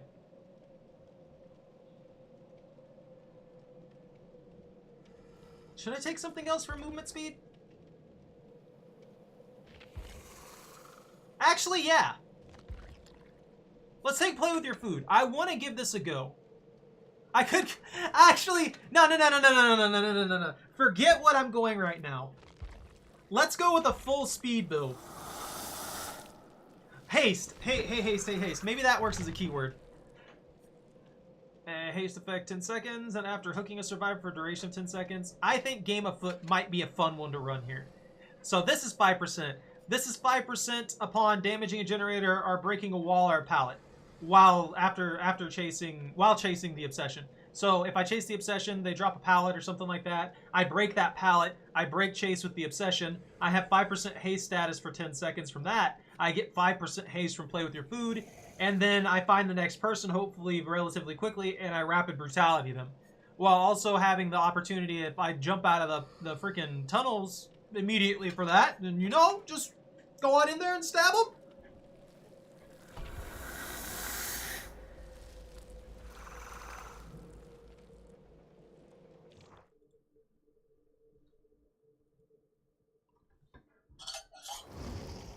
I'm out of coffee. I think I used dark chocolate in that too. It was awful. It was nothing but pure bitterness. Pure, uncontained bitterness.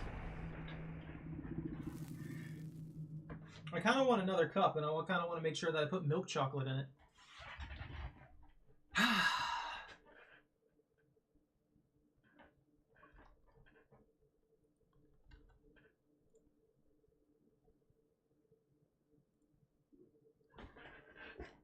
Choco, what do you want? What are you doing? Good puppy.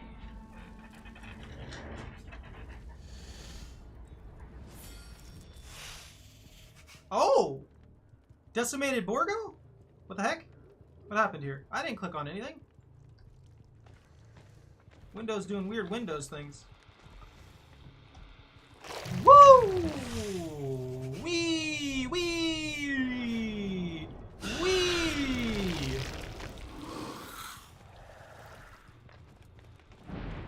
Actually, let's go to that one. Dun dun dun dun dun dun. Dun dun dun dun dun dun. They put a totem up here.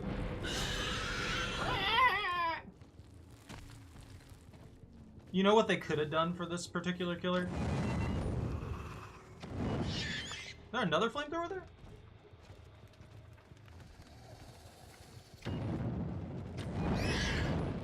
Dude, they're everywhere!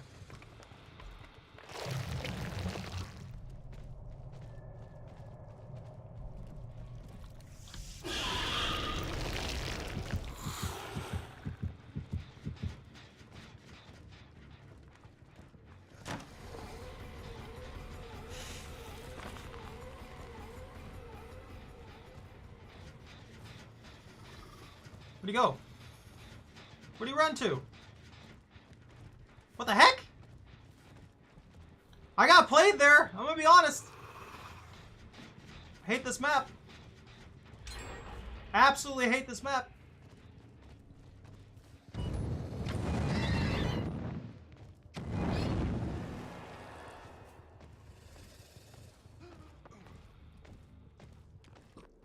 There you are.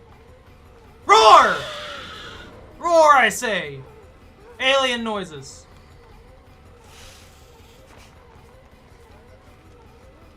Where you going, buddy? Where you going? Where you going, huh? Did I break your loop? Your bot loop? Destroyed it. I ruined it. He has no chance now. He's going right on this hook. I bet you they're over in the corner behind me. They're doing weird alien things over there.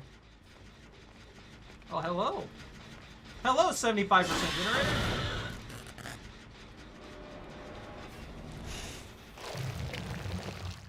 Whoop. Woo! They reacted before I even came out of this. How am I supposed to do anything if they react instantly before I even come out of the vent?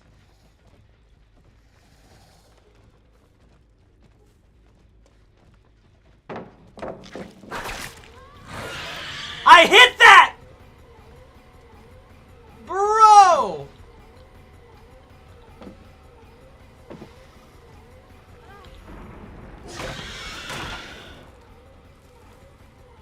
Oh, Gabe is my... I forgot what I was running. Miss Ripley!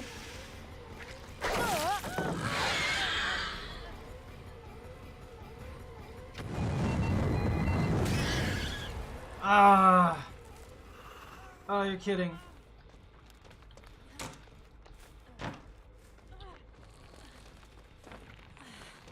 What happened? You have nowhere to go, bot. Hey, Jordan! I'm trying out the alien, and it's actually kind of fun.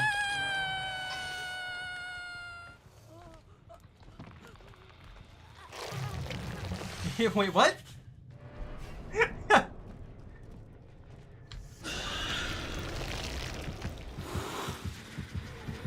Gabe, come back!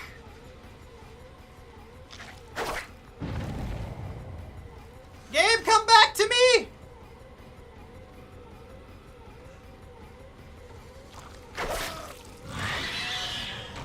Tail strike.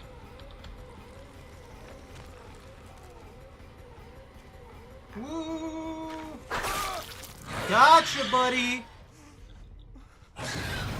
Alright, I don't think play with your food's gonna work. I have to think about it too much. I'm wasting stuff. I'm wasting time. I don't know what I'm doing. Ah, the fire! Fire bad!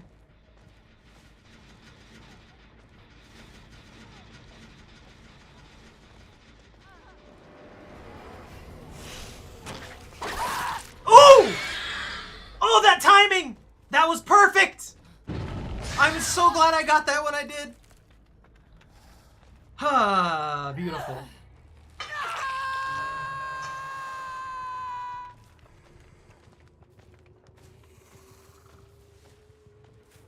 Is that a Yui? Yui bot? Bot Yui?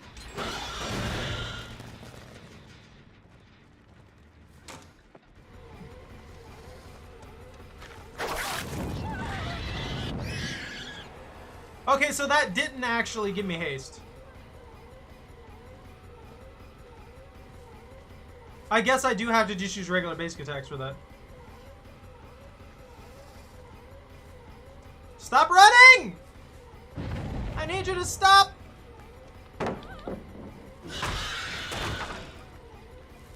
I'm dropping off of that. Hold on. I'm trying to learn the alien. The alien.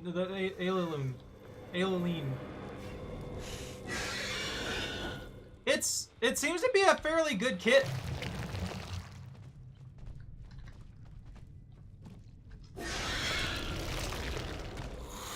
Yeah, I gotta screech at everybody. If you're not screeching, what are you doing with your life? Whee! Instead of making insta teleports too, they did this, which is super cool.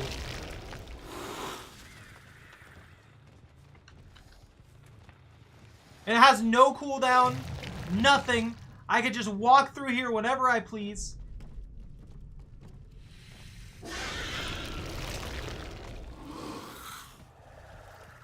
That's done.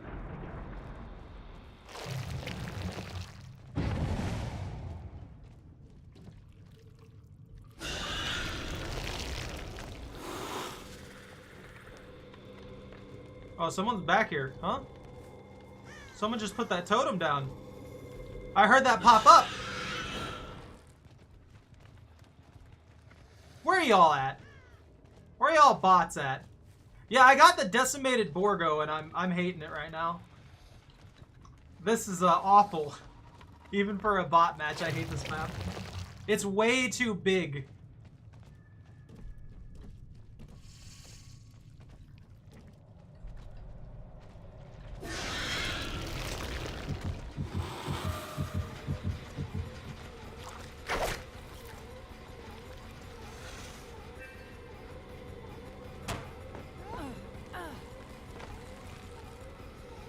Nah.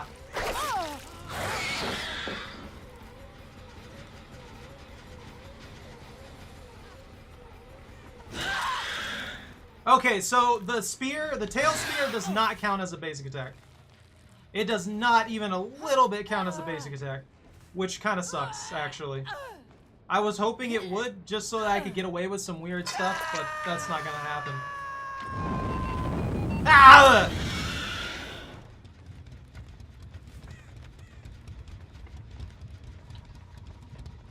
So I know they went over there. I saw that.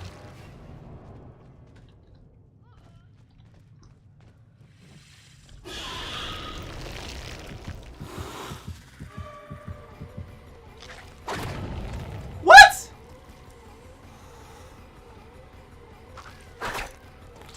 It didn't slide me. I'm trying to pull Nimmy moves.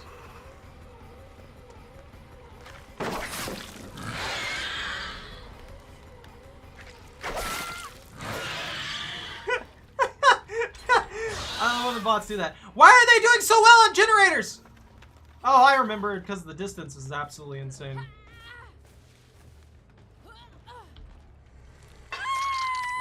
The screen. Are they working on that one in the middle?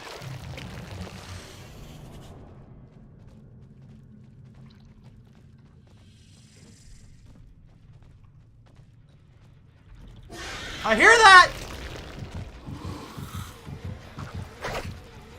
Wow, they knew exactly what I was gonna do. That bot predict.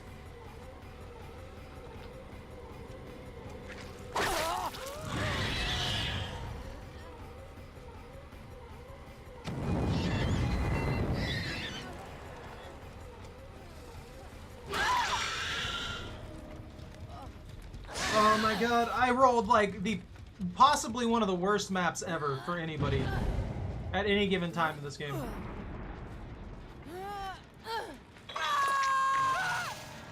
Ooh, Ripper's out.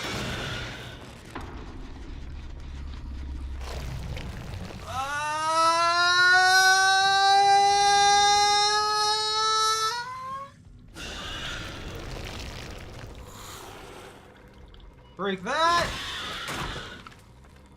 And check on that one. So you have so much speed traversing the map. Once I get used to this, I think this killer's gonna be busted.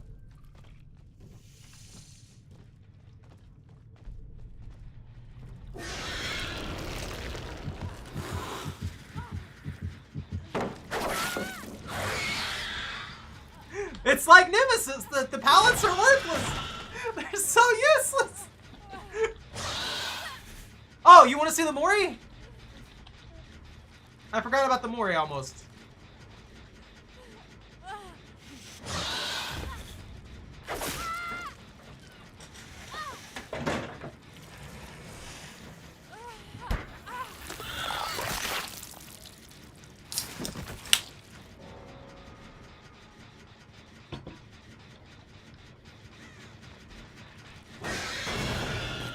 They did such an excellent job of it. As crazy as this sounds, I think the alien...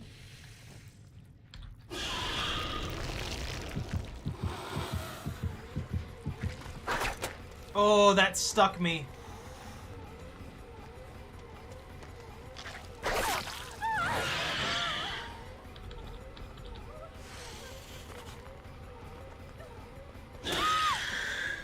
I don't get that. I don't get why they make the bots so paranoid about the tail whip thing. I guess I could use it at any point in time, so it makes sense for them to be a little bit wary of it or something like that. Maybe it's over there. I think this is another killer that kind of excels at 3 gens. Because I can very, very easily play around some stuff when there's only 3 gens.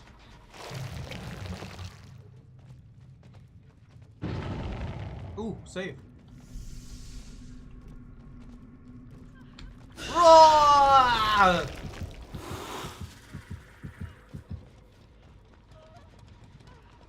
Where's Gabriel? Where the heck is Gabriel? I had the Screamy build going, and it was fun. I think this is it for her. And then it's Gabriel McScreams and dead. Oh, never mind.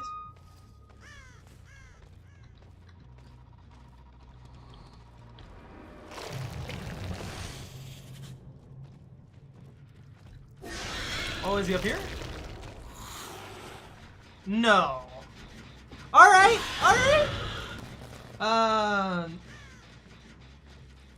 Okay, so survivors actually have a flamethrower now, specifically for the alien. And I think that's super cool. It's not insanely effective. I'd say this thing right here. It knocks him out of his ability. So the alien's ability is a passive, basically. It shows up.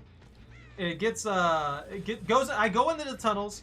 I get speed and all this other kind of junk and things. Well, I don't really gain any much speed. It feels fast, but it's not. It's the same speed as normal, probably. You get this. You basically turn into a crawly boy, and you get the tail whip. Woo-cha!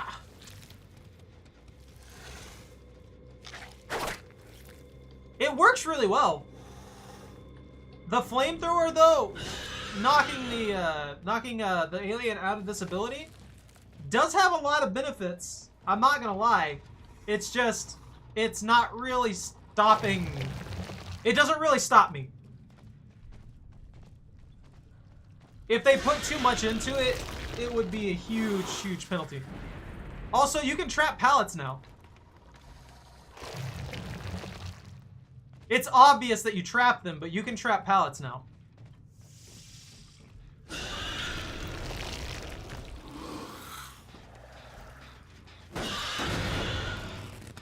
Ripley has a... What? I got distracted.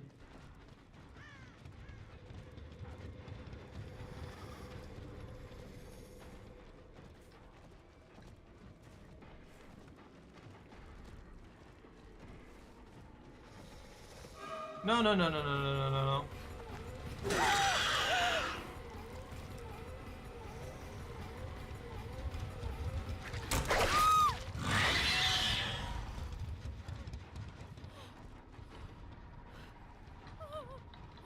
What's a jank one look? What's a jank one look like? Oh, I'm like stuck in the wall. Oh, and Gabe ran. She has another trap thing, kind of like Blast Mine, but it goes on pallets. And what it does is it puts this giant brick on the pallet that the killer can see from 6 miles away. That's basically a cryogenics bomb. And when it goes off, it slows down the killer by 50% for 4 seconds. Very potent, but it only lasts for 120 seconds. And the killer can easily disable it, obviously. I think what they need to do with it is they need to put it underneath the pallet where it's hidden, and they need to have a little like charge thing, like a little wire or two, sticking out from the side of it so that you can just barely tell that it's there. That way, aware killers know that it's there, but unaware killers do not. And then simultaneously, they need to make it not have a timer at all, but instead require you to hit the pallet to break the trap and then break the pallet. I feel like that makes a lot more sense than just, oh, this pallet's trapped here. Cool. Let me show you what the perk is. It basically works like Blast Mine, though. It's pretty much Blast Mine. It's Blast Mine. Except it's a cryo bomb. Switch. Okay, I missed something somewhere along the way. How do I get out of this hell? Alright, Chemical Trap. After completing 50% progress on any generator, this perk activates. So the same thing with Blast Mine, same thing with Wiretap. While standing next to a drop pallet, press the active ability button 2 to install a trap, which stays active for 120 seconds. The aura of trap pallets are revealed in yellow to all survivors. When the killer performs a break action on the trap pallet, the trap explodes and they are slowed by 50% for 4 seconds. Is it... I don't think it's that good. I think it should be counterable. I think it should be able to be applied to pallets that aren't down already, because it's the most obvious thing on the planet. I was looking at it when that video that I sent you, and it's like a huge, just square, like a chunk that's just on there and obvious. But a 50% slow for 4 seconds does have a lot of value. That means the killer will never catch you. Like, you're getting a lot of distance if they do decide to brute force through that pallet. But at the same time, any killer worth their salt is probably just going to be like, whoop, around the pallet, unless it's an extremely long route. And if it's an extremely long route around the pallet, they're losing about the same time. So they're just going to break that pallet so you can never do that again. It's interesting.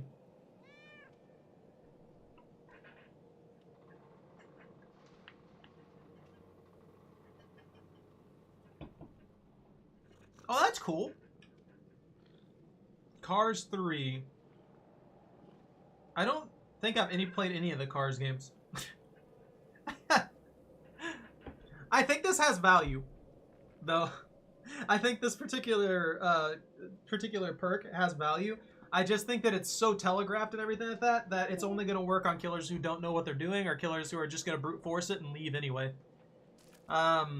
Light-footed, however, seems to be a candidate for a very, very powerful perk. So while you're healthy, basically when you're uninjured, your footsteps are silent, which you just have footsteps that are silent. And the perk goes on cooldown after performing a rushed action for 20 seconds. So if you're just running around the map and you take the perk that hides your scratch marks and stuff like that in decent ways, you could basically never be heard running. You're pretty much silent the entire time. So unless you hear her breathing or something like that, it's going to be very difficult to track somebody initially. But once you do a rush action, obviously, they get 20 seconds of being able to catch you out. And then you have Lucky Star. When you hide in a locker, this perk activates. You leave no pools of blood and make no grunts of pain for 10 seconds. When you exit a locker, you see other survivors and the closest generators are in yellow for 10 seconds. Capable, good, but at the same time, this can be easily countered by things like blindness. And going into lockers is already very, very risky, unless you're super far away from everything that's happening. So this, I think, would work really, really well stacked with inner healing. And you would just go into a locker. You would wait the 10 seconds. You would come out healed. You would make no noise while you're healing. And then you would also get an aura read on all your buddies and the closest generator for 10 seconds afterwards. So you could use it for a lot. But that requires a 2-perk combo to be the most effective, if you ask me. Other than that, yeah, I think all of these perks have potential good use. I just think that's the weakest one of the bunch. But the most fun one of the bunch, too. When you get to cryo bomb the killer. I actually kind of want to see that. I wonder if I give all the bots the cryo bombs, if they'll use them. I'm curious how the bots are programmed to use the cryo bombs. Hold on. So, edit bot. I wish I had more than 4 presets, man.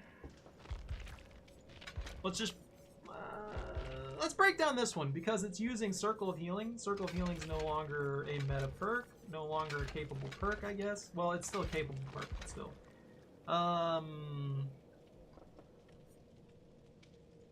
What were her perks even called? Oh, there it is. Chemical trap. I want one of them using just her perks. I want to see what just her perks work like for them. I mean, I'm not gonna see most of what's happening with it, but we'll see what happens with it. That's fast track. Lucky break.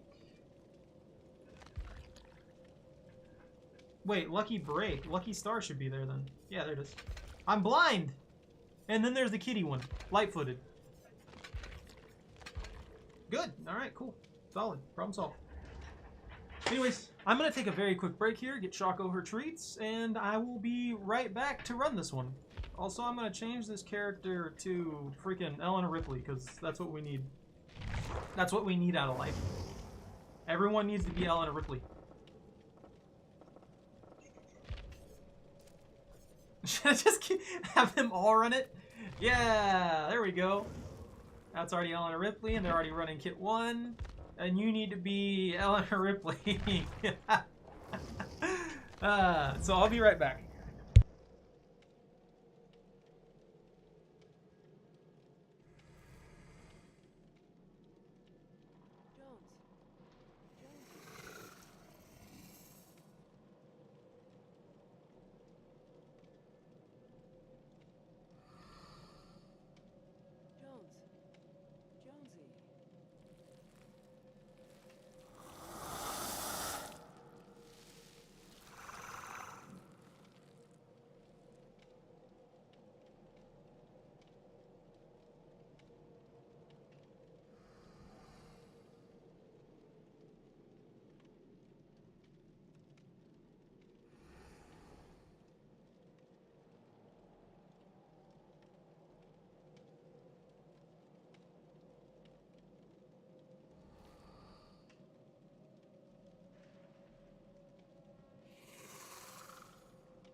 Okay. She got the kitty! Hey, Maddie! Maddie, you're in the game now, look! Ellen was petting you. Your cat. Woo. Woo, woo. Woo, woo, woo, woo, woo. Oh, you dropped it. You're gonna have to go get it now. I'm not giving it to you. It's right there. Go get it. Crawl! Crawl! It's all about crawl. You think you've ever had to crawl? Are you crawling? Choco? Hupperdoodle? How about that one? Or what about this one? I believe in you. You can get those. Just gave up! No, Choco, go! Why are you so lazy? Come on. You, there.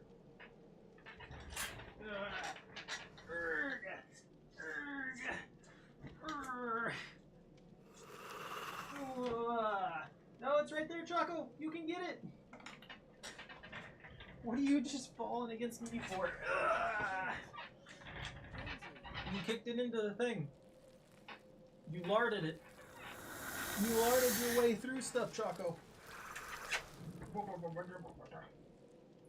Alright, how about this then? You want it? What?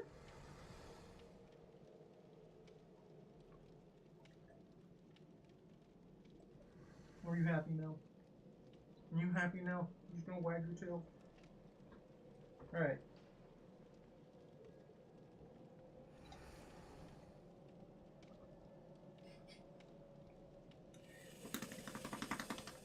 Freaking lard.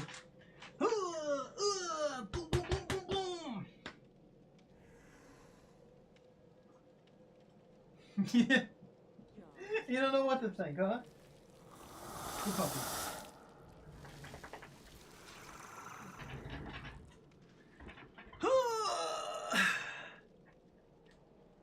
this freaking hair on my way. I need to wear my lucky hat. I'm not going against anything that's going to be a problem, but I'm going to wear my lucky hat.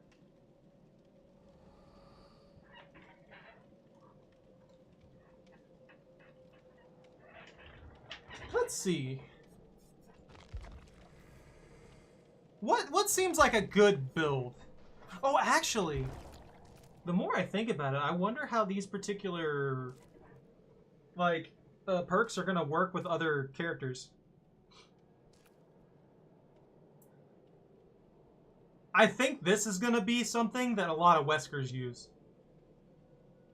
A lot of Weskers and a lot of Huntress are gonna use these. And the main reason I say that is because, well, Huntress has to open lockers and has a standard tear radius. That means that you're very likely to get people to reveal their position by screaming and grant them blindness for 30 seconds fairly easily. Wesker will use it because Wesker would be freaking broken with Ultimate Weapon. To an insane degree. He has a 40-meter tear radius. This bypasses practically every stealth perk you could possibly get to hide yourself. So everyone's going to scream, and he's going to cover half the map with his tear radius. It's going to be awful. This perk sounds fun. It's amazing for what it is, but I can definitely see Wesker specifically abusing the crap out of this. I can see a lot of very, very quick mobile killers abusing this. Heck, even Legion could abuse this, just because they sprint so fast with the stack, while also being able to apply consistent Feral Frenzy after opening a locker. I don't know. I find it nasty. I find it nasty. I don't think I used Game of Foot properly even once there. So let's trade Game of Foot for something else. I want to try something a little bit different.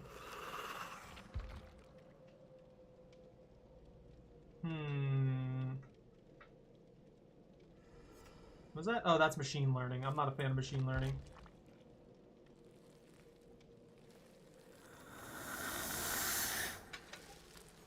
So...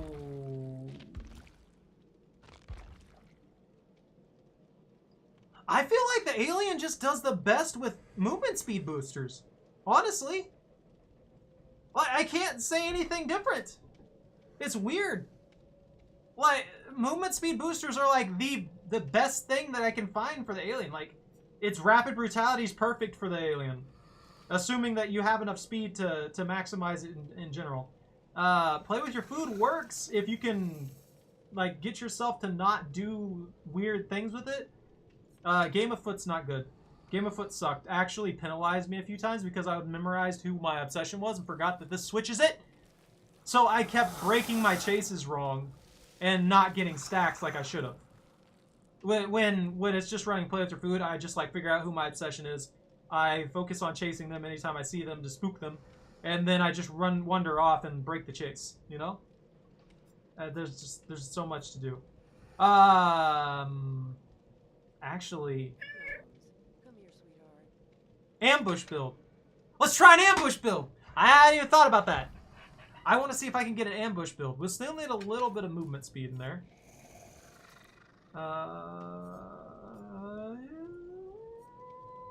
That would require Oblivious, but I might be able to do something else. How you doing, Maddie?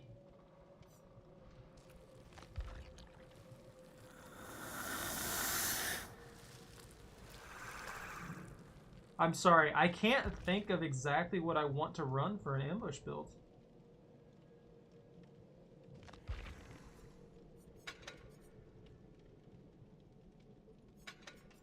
Stack that and this. So when I come out of a tunnel, I gain haste.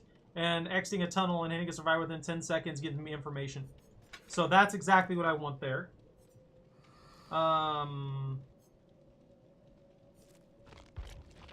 Where's Rapid Brutality? I actually really like Rapid Brutality.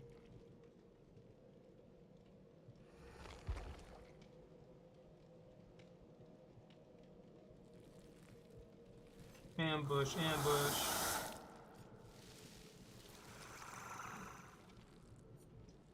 Rancor would not help. Overcharge, Oppression, Predator. Aura Read might actually be good for this kind of a setup. So... Ah, that could have been good for the Screamy build too. I could just use this and then get a aura read and a scream out of it. That would have been perfect. I didn't even think about that. So if we're going to ambush, I'm going to try and get as much damage in there as I possibly can and slow things down for these survivors. Ultimate weapon will help me track people down if I get anywhere near them. I can use Sloppy Butcher to apply a weak point to them, but actually, I don't know if that's going to be working very well because the tail is the primary attack. That's so rough to think about.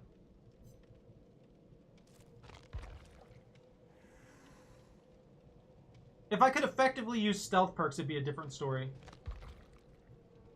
You know what? Screw it. Not play with your food. What am I thinking? Plaything. So ultimate weapon, plaything, rapid brutality stacked with a hex plaything for the oblivious status, which isn't going to work here because it's bots. Then ultimate weapon will give us a knowledge setup. We're dropped Sloppy Butcher because it requires the tail to get most of the things. But I do need a basic attack to get the benefit of the haste.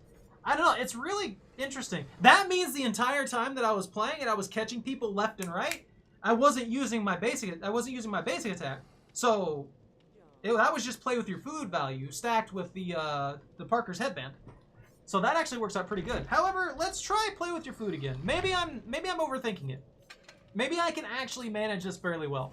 So what this one's going to be centered around is basically ambushing them with Parker's headband and a harpoon gun, which are basically 2 full perks by themselves because of what they do. Jesus. So 5% haste status, and then if we hit them within 10 seconds, then all the survivors outside 24 meters get revealed and scream, which will interrupt actions and all kinds of stuff. Ultimate weapon will mean that anybody we crawl near will scream, reveal themselves, and gain blindness. Plaything will give them oblivious status, which doesn't work on bots.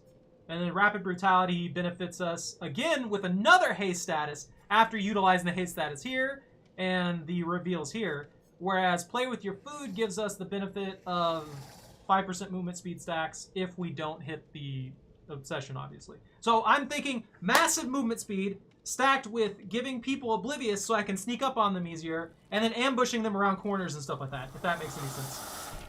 And we're going against 4 Alan Ripleys.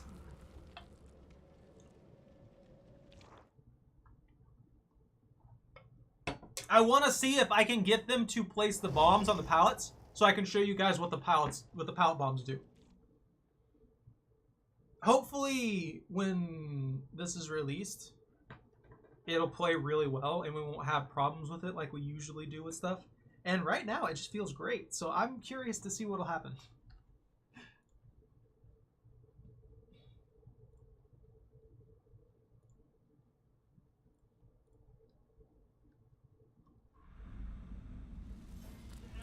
Oh, we got the game again. Why did I get the Borgo last time? I actually had this set to the game.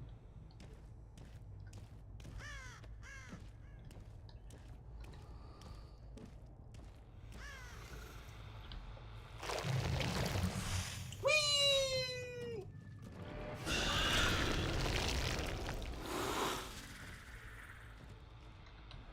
Let's try that one. So all you gotta remember with the alien is this.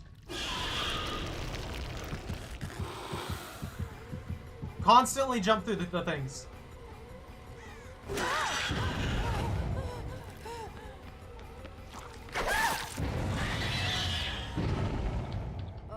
Alright, that's got good value.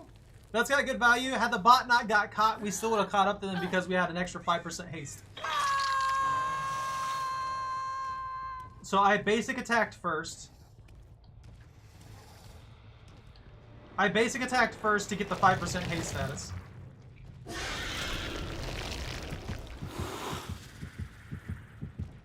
So 3 seconds of haste. Then you go in for the basic attack. You gain another 5% haste. Ooh, that's kind of slow.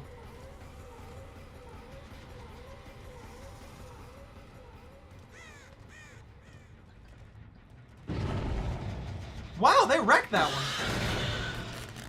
All three of them must have been working on that. Yeah, sadly, it takes absolutely forever to get a match with real people on the PTB. It's just insane.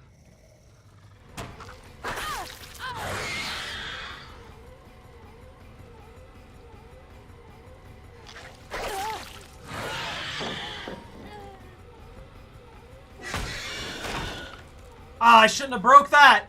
This is actually a perfect match to test this. I wish they need to open it up. They really need to open it up. Every time I see anybody else play on the PTB, it's almost always with a preset group of friends that they had who are able to get on the PTB. And that's it. I can't do that, though. Because you guys play on a separate platform and stuff like that, it doesn't have the PTB. So there's nothing that you guys can do to get on this. And it's kind of awkward. Oh, they got one done. I would love if they added in something that would apply Oblivious to... Oh, hey.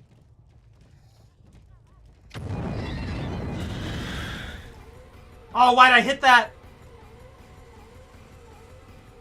I wasted my stacks.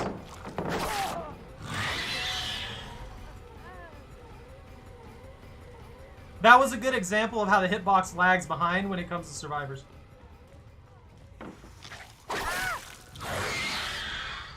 And that's also a good example about how powerful this can be. You know, all those times where I've been playing, it might still be that way. There's not a lot of people who actually want to play the public test builds for some reason. I just know that it would be a lot better than it actually is.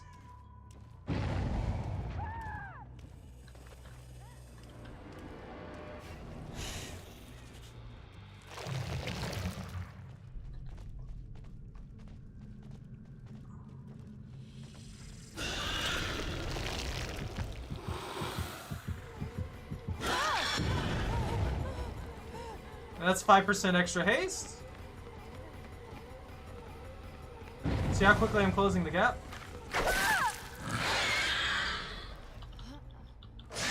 You can get away with a lot with this, and I love it. Absolutely love it. But they do need to...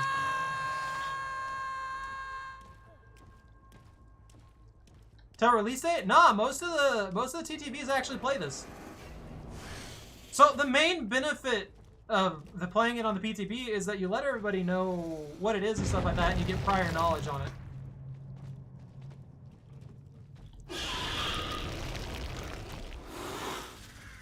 Which, arguably, the prior knowledge thing I don't really care about. I prefer to play it on the release, but this one just caught my attention, so I really wanted to play it. I'm freaking weird, though.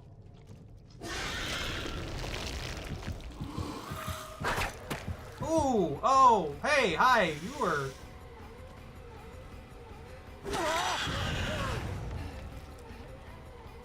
Rapid brutality! Speed boost! Another butthole killer? You're not wrong, honestly. You're really not wrong. Alien's very, very good at just like traveling though, unlike the Demigorgon. So, where the Demigorgon requires a lot of extra time to travel between point A and point B, the Alien can basically do it instantly. This is probably the fastest traveling killer I've ever seen in the game. Like this right here. It takes a little bit to get in there, but the moment that you're in there, you go to this and you're immediately where you need to be. And you just pop on out. It doesn't work right. There's no cooldown like most of the other killers. So you just end up going through here again, into the tunnels. You pop up here, where you want to be. And that doesn't work either, so you just go right back in. Rinse and repeat. You can legitimately just go all the places you want to go. without any, like, real serious risk of anything.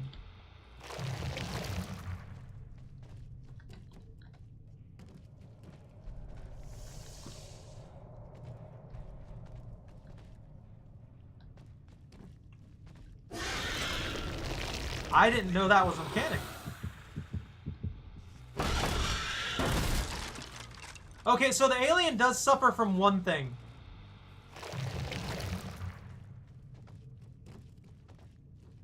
They really captured how the alien acts, though.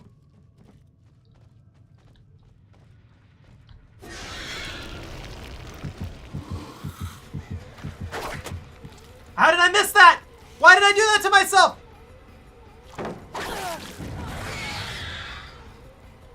I'll leave that one up. Maybe I can debate him. Make him put the thing down. What are you doing?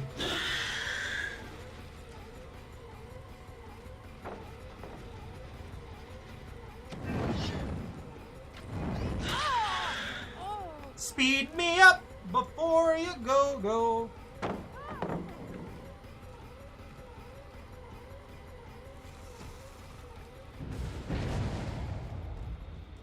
Oh, okay.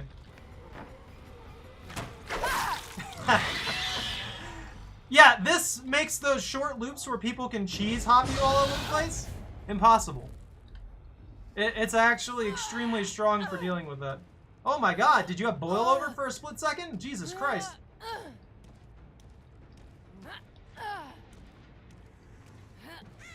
They're just doing it under my nose.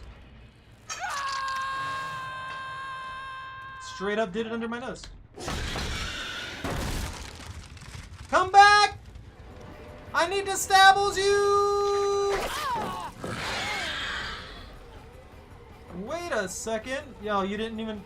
I guess they don't know how to use the chemical bomb thing.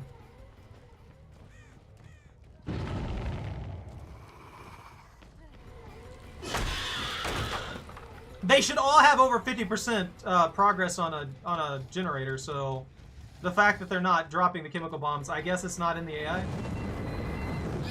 Oh, come on now.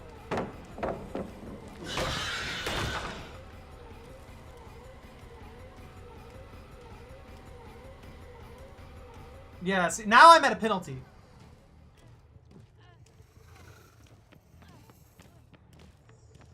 Well, that's the point of the flamethrowers. The tailwind's supposed to be very strong, but it's countered by the flamethrowers. So if you put your flamethrowers in good spots, then I can't really do anything with my tail. Like, I don't have that. So I either give up the chase, or I keep coming at you, or I either give up the chase and get my tail whip back, or I keep coming at you like I'm doing and hope that I catch you with my basic attack. If that makes any sense.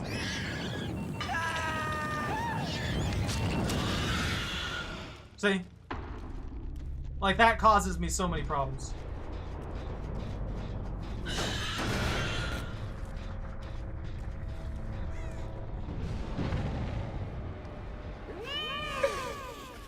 You ghost catting in here? I think you just goat cat? Where's them footsteps at? Scream! I came out of nothingness. No! I got burned! Oh, they did it! This right here. Watch. And now I'm slowed for 4 seconds. You see how obvious that is, though? It's extremely obvious. But it does have benefits.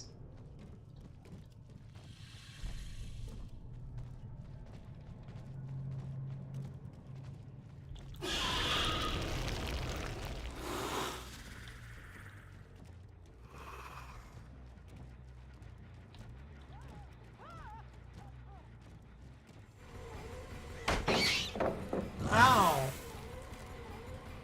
My heart. Ah, flamethrower! They suddenly got really good at using the flamethrowers. What happened?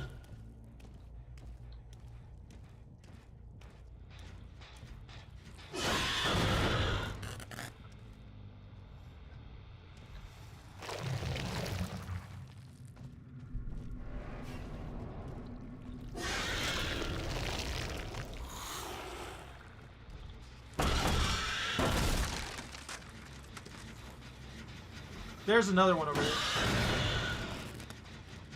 So while I can pop over pallets, it's easy to counter me.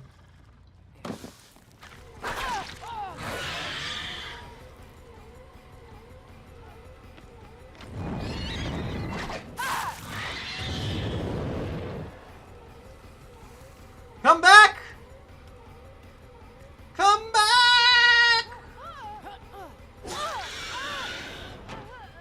And now I get haste. And it got me around the corner to smack her. That's beautiful. So, the killer can be very, very strong and oppressive. If you know what you're doing with him, I can definitely see the alien being a top tier killer. Well, A+. It's an A+ at the moment. And it depends on if any new tech comes out or anything like that. The amount of suppression that can be done, though, is very, very high. So it really comes down to what you're able to get away with and how good the survivors are. If the survivors keep putting flamethrowers at the perfect spots, then there's really not much you can do about it, honestly.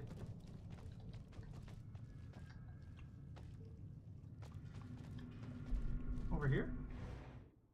What? Did it crash?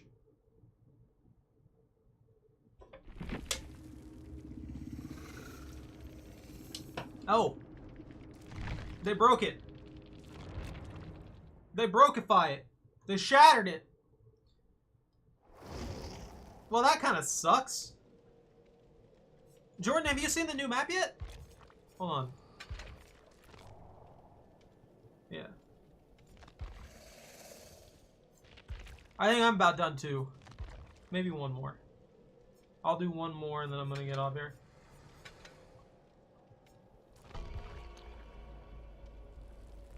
I'm wondering if they added in the rapid brutality as a counter to made for this.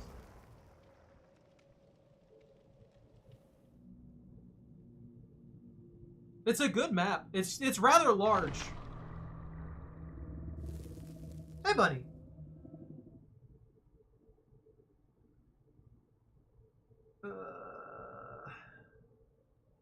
But yeah, there's not much more for me to do. I guess I could sit here for another 2 hours making random builds, but it's all subject to change, so I don't know.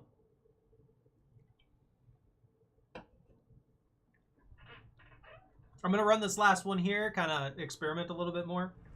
Yeah, it's on the Nostromo. It's on the Crash Nostromo.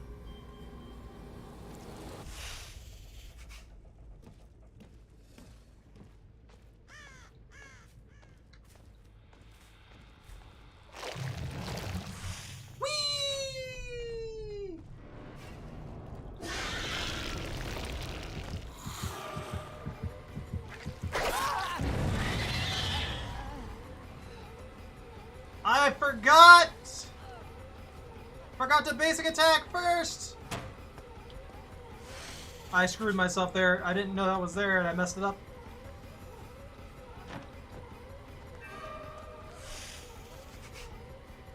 Come back! No! All my efforts wasted! There's like 2 of them over here. You just got your buddy killed. They seem to like get stuck on this one though.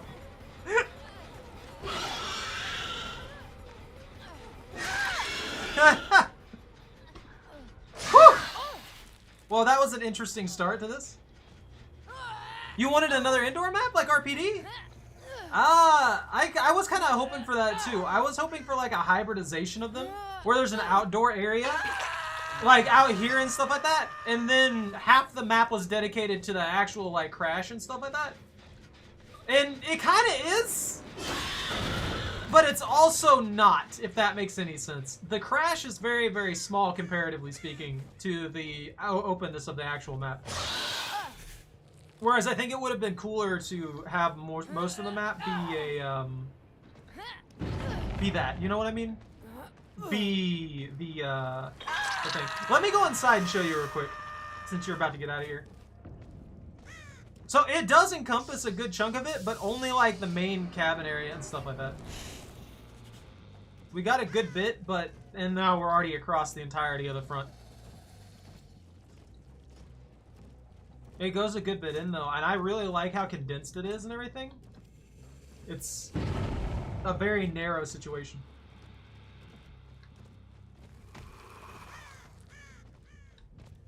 But yeah, that's about it for the actual ship. And the hold on.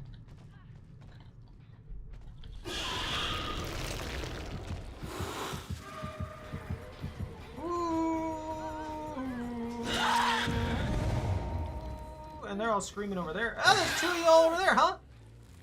There's two of you bots on that one, huh? On that generator. The crappy part, though, is there's really not hooks. So for the killer, if people go down in those little narrow hallways and stuff like that, they're actually at an advantage. Because I can't really do anything in that situation. I don't have options to kind of like, get in the thingamabobble! Get in the control station!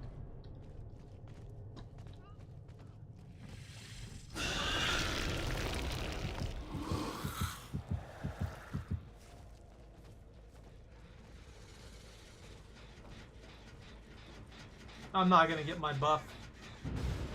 Sadness. They broke my totem! They broke it! Ripley saved Ripley!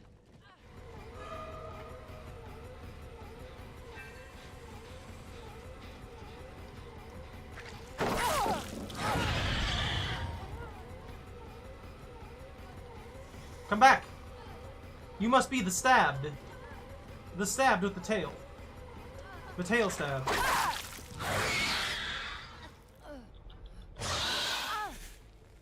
I foresee a lot of complaining though. I actually foresee a lot of complaining when it comes to this particular killer. It's empty. Dude, those bots are all over the place on my totems.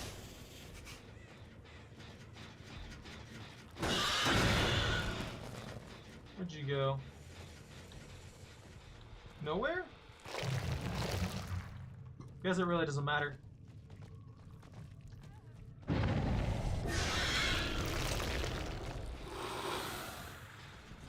Wait, what?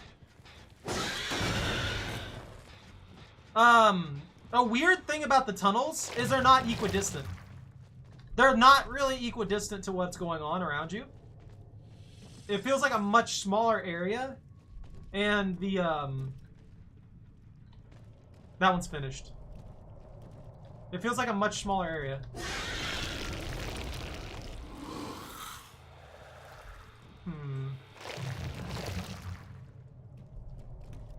They also leave me in corners like that, and it weirds me out.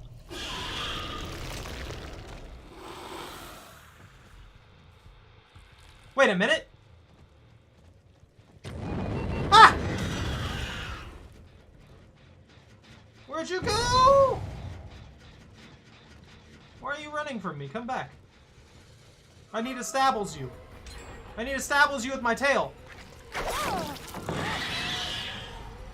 What? Why? Why? Nah, by all means, Jordan.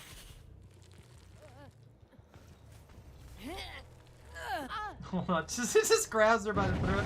Hold on, here you go.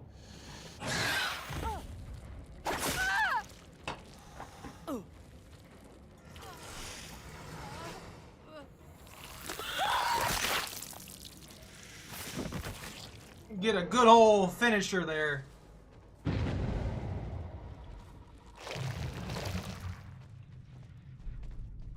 Whee!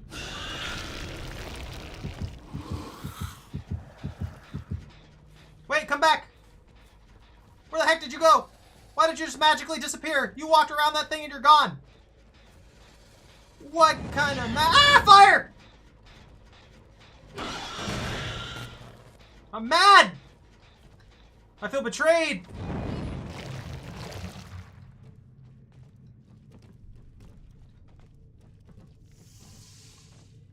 Jordan.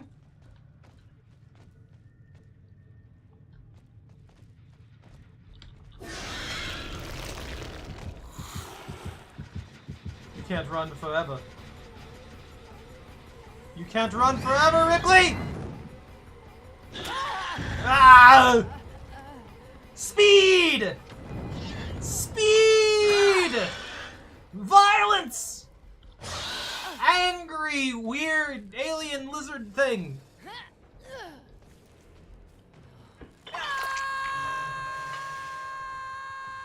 Alright. So it seems the best strategy.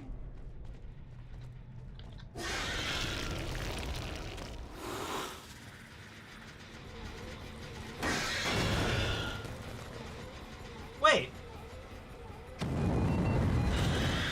How short's that radius then?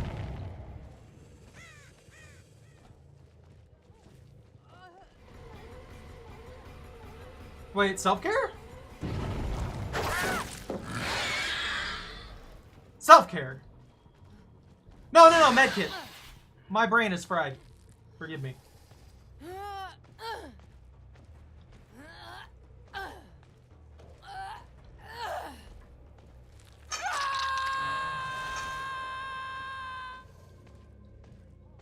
Dude, I can't wait for this killer to come out.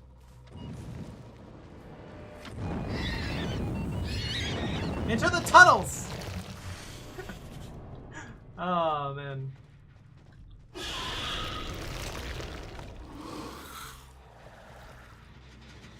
Okay, that one's still decaying.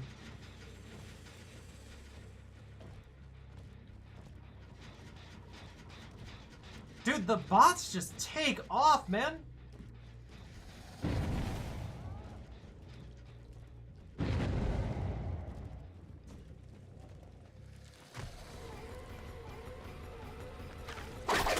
Oh, I missed it!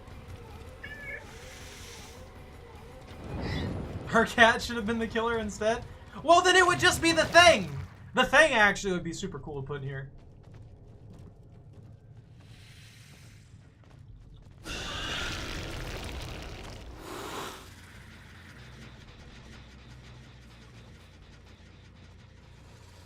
I would love if the thing made it in here too. That would be a lot of extra work though.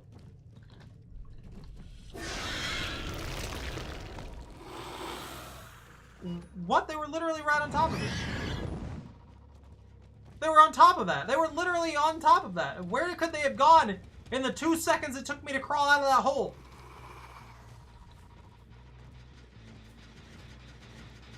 Alright, there's 2 of y'all over here. One of you is getting stabbed. I don't care what you want. It's happening. These are my totems.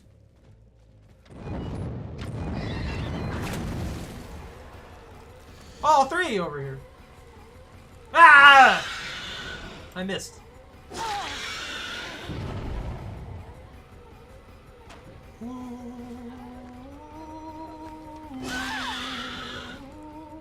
I love the chase music.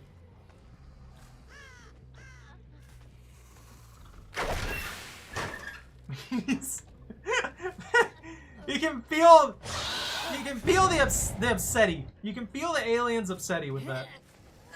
It's just, it's too much to bear that they couldn't find anything in the locker.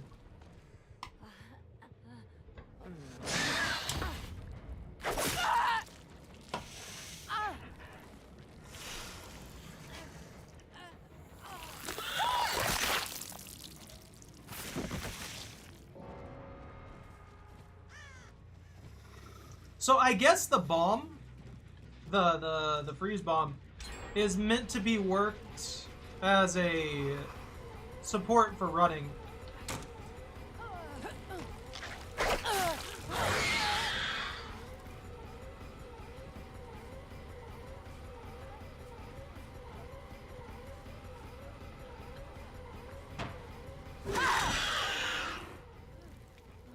So when you drop the pallet, you drop the bomb, but that doesn't make any sense. The way they've designed this, if you drop the pallet, and then you get stabbed, and then you drop the bomb, and then you get stabbed again, you're going down. In exchange for putting a bomb in a pallet that they're just gonna break. I don't know. That seems like a weird idea.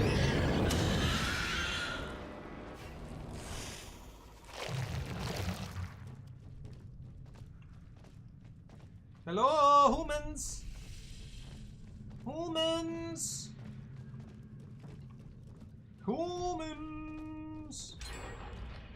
Oh wow, they zerged that they zerged that generator. It took extra time. Ah, I see. Oh, that's actually a really good spot for the shack, the basement.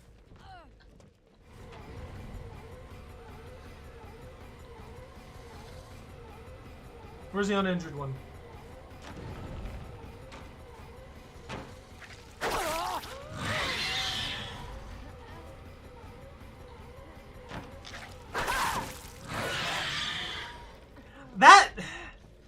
That's so fast and consistent. It's kind of busted.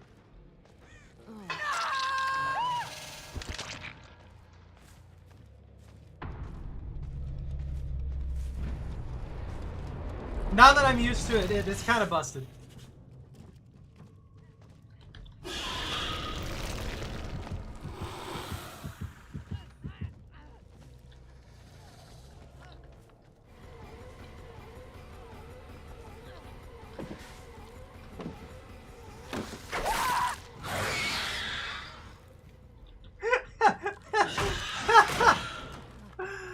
I guess that's why it's a back and forth of them having fire turrets everywhere to disable you. That's the first hook, right? Well, they're bots, so they're not countering me. They're supposed to be flame turrets and then key points to prevent me from having that ability. I should be walking around like this, basically being a basic attack killer most of the time. Yeah, they're just not using the flame turrets that they get. That right there. So I get burned. I no longer have runner mode. I can't do what I want to do.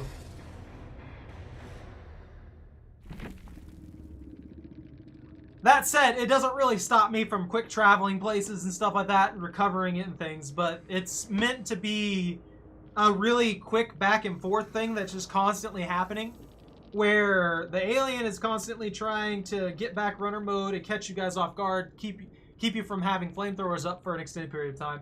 Meanwhile, the flamethrowers are supposed to be put in key points, not just randomly on the map like the bots do, like near generators and stuff like that, to where they can cause problems for the alien. If it seems to hinder me by a very small percent as well while I'm being burned. And yeah, so if I'm being burned and it hinders me, it slows me down, it makes it harder to catch somebody. The main benefit, I would say, is actually rapid brutality stacked with it. Because I can actually no, not rapid brutality, because that requires a base attack. This right here, Parker's headband. After exiting the tunnel, I get 5% haste for 3 seconds, which helps me catch up to somebody if they're nearby. Hey, network. I'm liking it. I'm actually liking it. I genuinely enjoy playing the alien.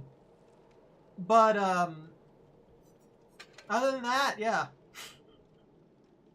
There's not much more for me to do at this point. You know what? Let's do one more match. I want to show you guys this Screamy build for those of you who just got here. I need Hex Face the Darkness. I need... Where's the ultimate one? Why am I not just... Ultimate weapon. So when I open lockers, we take... Actually, you know what? I don't think I need Iron Maiden. I think I can fit something else in there. So let's put Infectious Fright. And then the last one will be... Not Game of Foot. What's the other one? Thwack! I misspelled. Thwack. So after I hook a survivor, the next breakable wall or pallet make all the survivors within 32 meters scream and reveal their aura for 4 seconds. Anytime I down somebody within my terror radius, everybody will scream. Anytime I open a locker, I give myself an aura that anybody who walks into my terror radius will scream and gain blindness. And then after I hit somebody and somebody's injured, this hex activates, and one random person will scream every 25 seconds, revealing their position and aura for 2 seconds. So it's literally entirely designed around causing them to scream. On top of that, I will be taking the harpoon gun, which exiting a tunnel and hitting a survivor within 10 seconds, basically what I was trying to pull off there, causes all survivors further than 24 meters from you to scream and reveal their location. And then we're also stacking on... I don't think there's anything else that specifically hits for that. Deploying a turret. Survivors hit by a tail attacks over hemorrhage. It's Parker's headband is like the best one I can think of. Yeah, after exiting a tunnel, gain 5% haste for 3 seconds. So that gives me an ability to catch up to them. This gives me the ability to hit somebody and cause everybody to scream. This gives me the ability to break something and cause everybody to scream. This gives me the ability to down somebody and cause everybody to scream. This gives me the ability to open a locker and cause everybody to scream. This gives me the ability to injure somebody and cause everybody to scream. This gives me the ability to Mori all the bots. Very fast. The tail whip is very strong once you get used to it. It takes probably a match or two to kind of eke out exactly what you want to do with it, as long as you remain calm. Other than that, yeah, there's not really much downside. Biggest issue with the alien is probably that the perks that the alien specifically has kind of conflict a little bit with what the killer does. So it's not necessarily super bad, but they have a little bit of confliction here and there. Other than that, the kit seems good at the baseline, if not a little strong, or even a good bit strong. I wouldn't put it on Wesker level consistency. Actually, you know what? Yeah, maybe. It might be Wesker level consistency. Because you have no cooldowns for your travel points. They're just all around have a really, really strong kit. The flamethrowers are a deterrent, but they're not an insane deterrent, too. So the counter that the survivors are given, I honestly think needs to apply a 5% hinder penalty. So I just go down here. I crawl around for a little bit. I get runner status.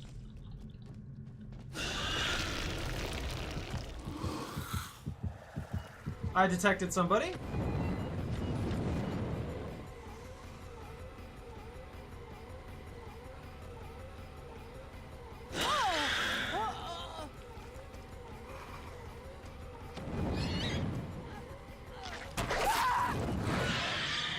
Oh. Take care of that.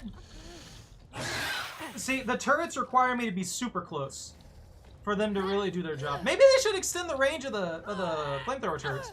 That could be pretty cool.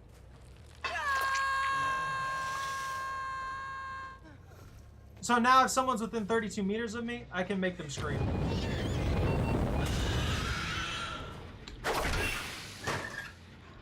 I open a locker, I can make them scream. I continue walking, anybody else comes within my terror radius, they scream.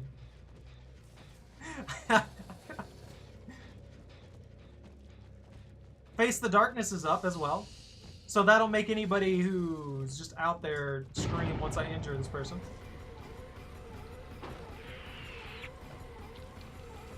My god! This loop! So wide! They're gonna hop. No? Why not?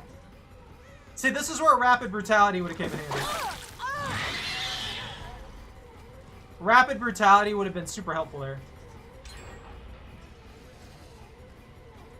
I won't catch up that time.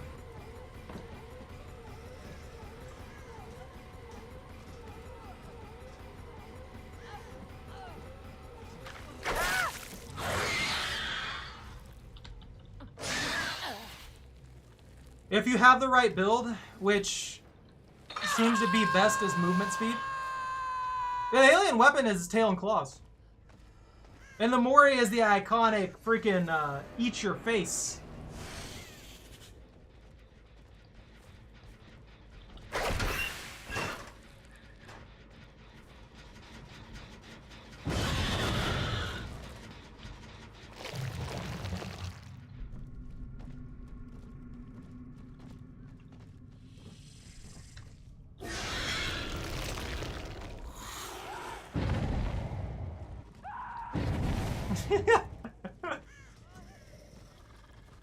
Oh, that's the same bot. Where are the other bots? Why are all the other bots out of range? I don't care about this bot. I'm surprised nobody's screaming. Did they get my hex?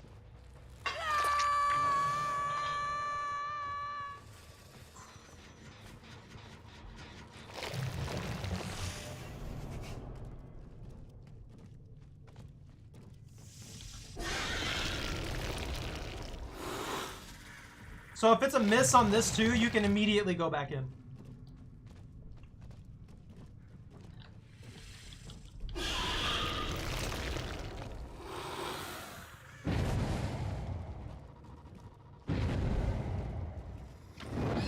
Fire badge!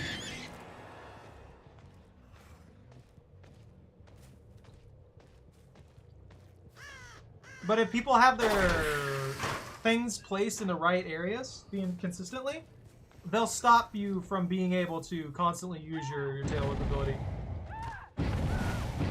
Oh, you're all over here now, huh?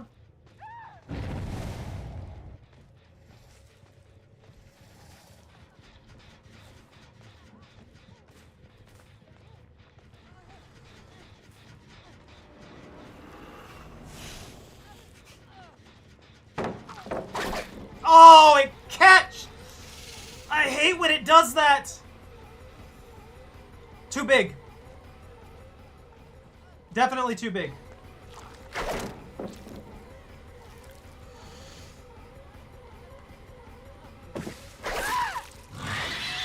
The map size is a big problem.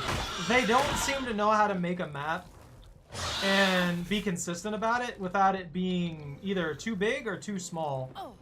I wish they would just, like, find a size that they really, really like and consistently go with that.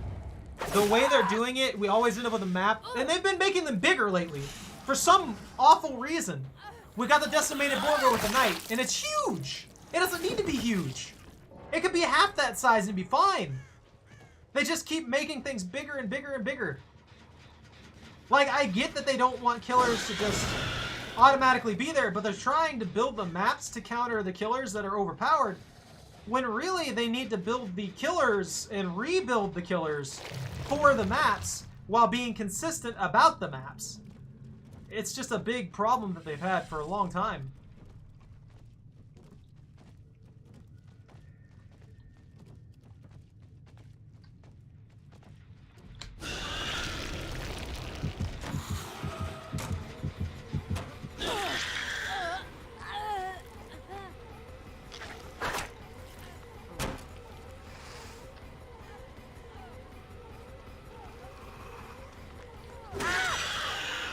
I'll just smack you then. I don't want to deal with your shenanigans. Ripley 2!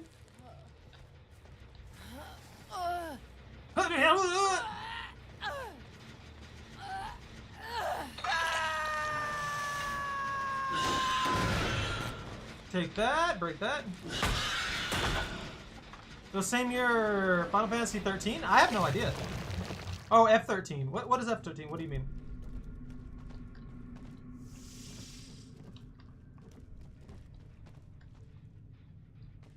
I don't have a thing close to that one.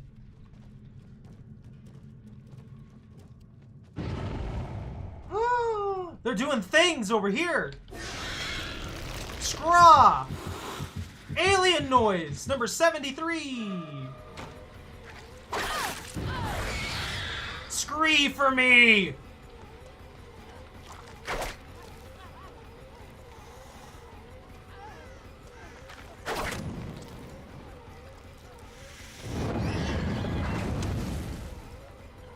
there's that. Oh, there's another one. There's another Ripley! I lost my stack. I do think rapid brutality is a necessary thing for stuff like this. You hit once, you gain your speed, you get the chase down. Oh, that's a bad move. That was a terrible decision. Come here and get smackled. Come here and get smackled again. The fact that this is all low cover too kind of penalizes the... I think they got rid of nowhere to not nowhere to hide. They got rid of face the darkness. It makes me sad. I can't face the darkness at them anymore. Can't make them face the darkness.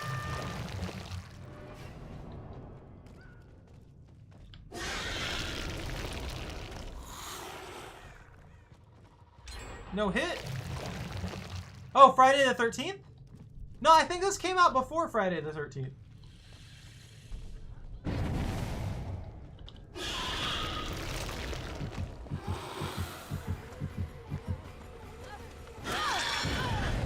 Oh, that's the bot that was on the hook. I don't care about that one right now. I should have gone after the other one. I couldn't tell which was which. They were both injured.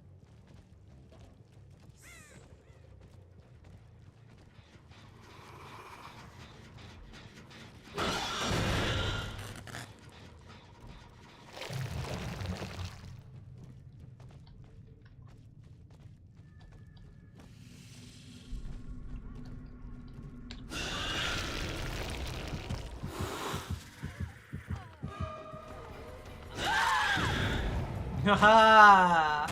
Infectious Sprite! Haha! Double down! Ha! I wish the alien did that. I was like, haha! Has it down somebody? Oh, that'd be great. Has this one been hooked yet? No, they haven't even been hooked yet. So, the other one may be one of the ones that's vulnerable to insta-die time.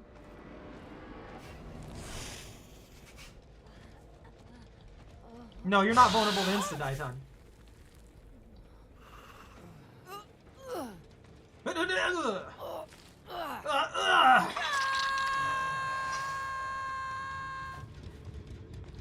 I found that the alien has good information, good chase power, good range, good everything really.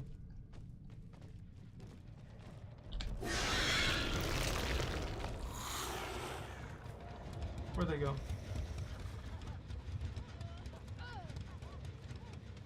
I saw you!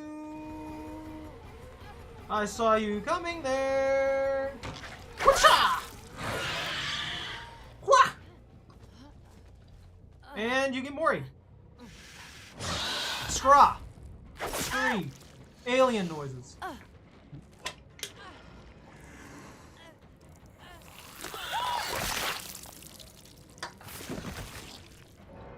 Beautiful. That's everybody.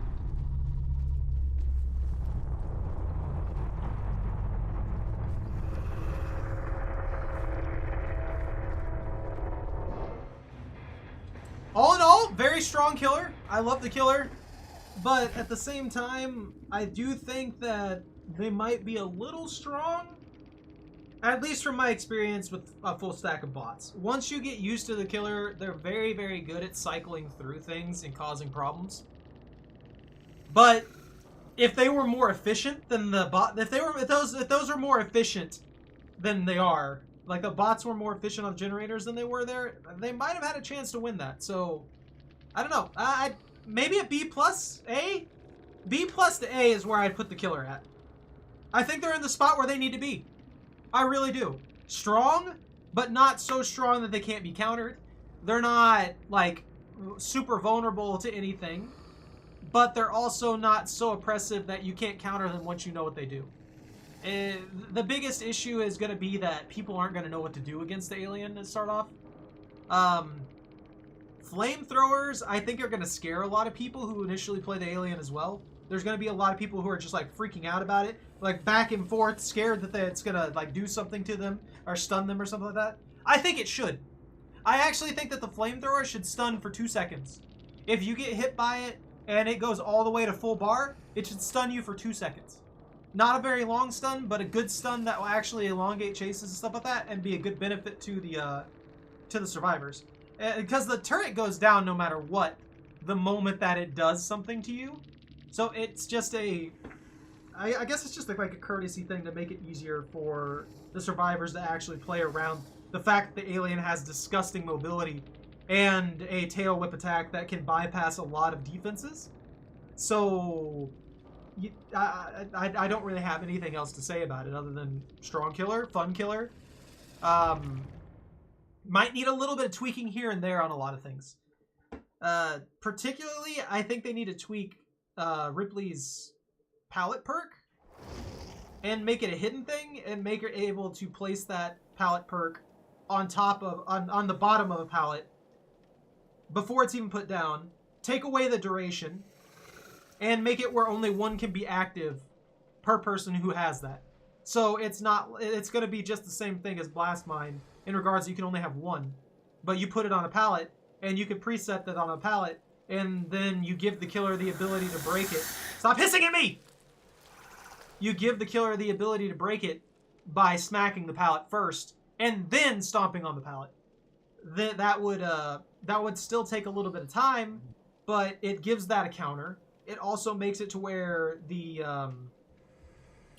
killer is capable of doing something about it instead of staring at this giant brick they have to wait 120 seconds for or brute force their way through. You know what I mean? Just not the best play on that particular ability. I can see a lot of people abusing it by just doing what the bot did when it placed it the one time that it placed it, and that's immediately slapping it on a pallet the instant they run. So if they're getting 50% gen progress, they get in the middle of a chase, there's going to be a lot of people who pre-drop a pallet and then just pop that on there, knowing that the killer breaks it, the killer's not going to catch them. If the killer doesn't break it, then they've just got a pallet sitting there that the killer has to break at a later time. It's... I don't know. It's a very weirdly designed perk, if you ask me. And I think it needs to be reworked a little bit before it's released into the actual environment of the game, because it has potential to be slightly abused, but it also seems like in most scenarios it's not going to be useful at all. You get ahead of the killer, you pre-drop the pallet, you put the thing on it, and that's pretty much going to be its primary use. It's going to be so obvious in most situations that that's it. And 90% of killers are probably not even going to trip that. Like, they're just going to leave it there. And then that person's going to hop that pallet again and then do the same thing again and again and again and again, assuming they can get away with it repeatedly. It's going to be used as a bully tool against weaker killer players, I should say. And it's going to be used as an easy way to kill weaker survivors who are just thinking that they can get away with it by stronger killers. Also, it's supposed to be there as like a counteractant to the alien and stuff like that.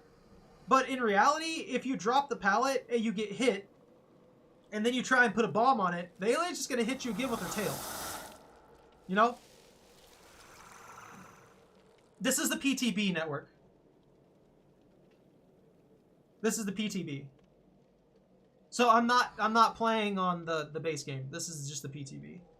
But yeah. I know I keep going in circles and basically saying the same things over and over again. I'll give a rough overlay of the perks and stuff like that before I get off here too. Rapid Brutality, strong. Actually very strong, depending on the situation. If you're playing against good survivors that you can't easily and consistently land basic attacks on, this isn't going to help you. In fact, it's going to be a detriment because you're going to have longer chases. It's not the tail attack does not count for this. It has to be a basic attack. So if you're playing the alien as intended, using the tail attack consistently instead of using the basic attack, you're actually putting yourself at a disadvantage because your tail attack is your primary mode of damage. This is actually going to be more beneficial to killers like the Trapper, killers like the Clown, stuff like that that gains a benefit and only does damage by basic attack. So I can see this perk working best for pretty much mouse 1 killers, weirdly enough, while simultaneously being a very, very capable perk. I can see it working well with the Clown for the simple fact that if you stack Play with your food with Rapid Brutality, you can get a 20% consistency while also being able to put an 8% hindered on people with a vial of bleach on the Clown. Meaning that they're moving at like the equivalency of 72% comparative to you. Like 70, they're not moving fast enough to really get away from you at all. Can you maintain that permanently? Heck no. But you could get away with a lot just being able to rotate that in and out pretty easily. Also, it stacks really well with stuff like Save the Best for Last. This is going to be comboed with Save the Best for Last consistently. I can see that straight up. I consider that S tier for pretty much every killer that isn't entirely reliant on a special attack. Even the alien can get really, really good use out of it, but they have to pick and choose when to use a regular basic attack and when to use a tail attack. Alien Instinct, I think this one's really, really good, but I wouldn't put it above C if I'm going to do like tier list standards. And the only reason I say that is because for the Alien specifically, this is pretty solid because you can instantaneously start traveling your way different places and stuff like that. But you also get footstep knowledge really, really easily from survivors, so I don't really think it's all that important. You're undetectable while you're in the tunnels, and you just wander around wherever you please, switch to the tunnel, find where they're working on a generator, pop out of there, and they can't really do anything about it or even know that you're on your way. So Oblivious doesn't matter, you still get the ambush. And the R read on the injured survivor requires them to be injured in the first place. So if nobody's injured, this literally does nothing for you. Ultimate Weapon, fairly strong if you check lockers. I see this being very, very good on the Huntress, very, very good on the Trickster, and very, very good on killers with massive terror radius effects like Wesker. You could get away with a lot. Hey, Sarah! The PTB is the public test build that can only be played off of Steam. It's where they put out the newest killer for a time span of roughly 2 weeks and let people, I think it's a week or two actually, give or take. I don't know the exact time frame of it, but they put this out. They let you test the killers, they let you test the survivors, they let you test all their perks, they let you test the add-ons, all that kind of stuff. It's just a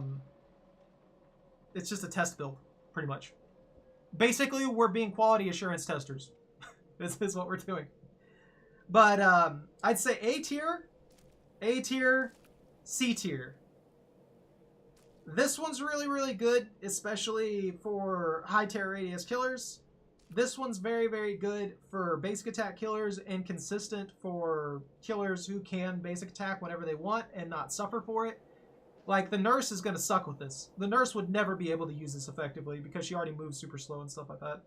But you put this on Nemesis, and he can just chase somebody down, hit him with his fist, and then get himself into position to use his tentacle to finish them off much, much easier.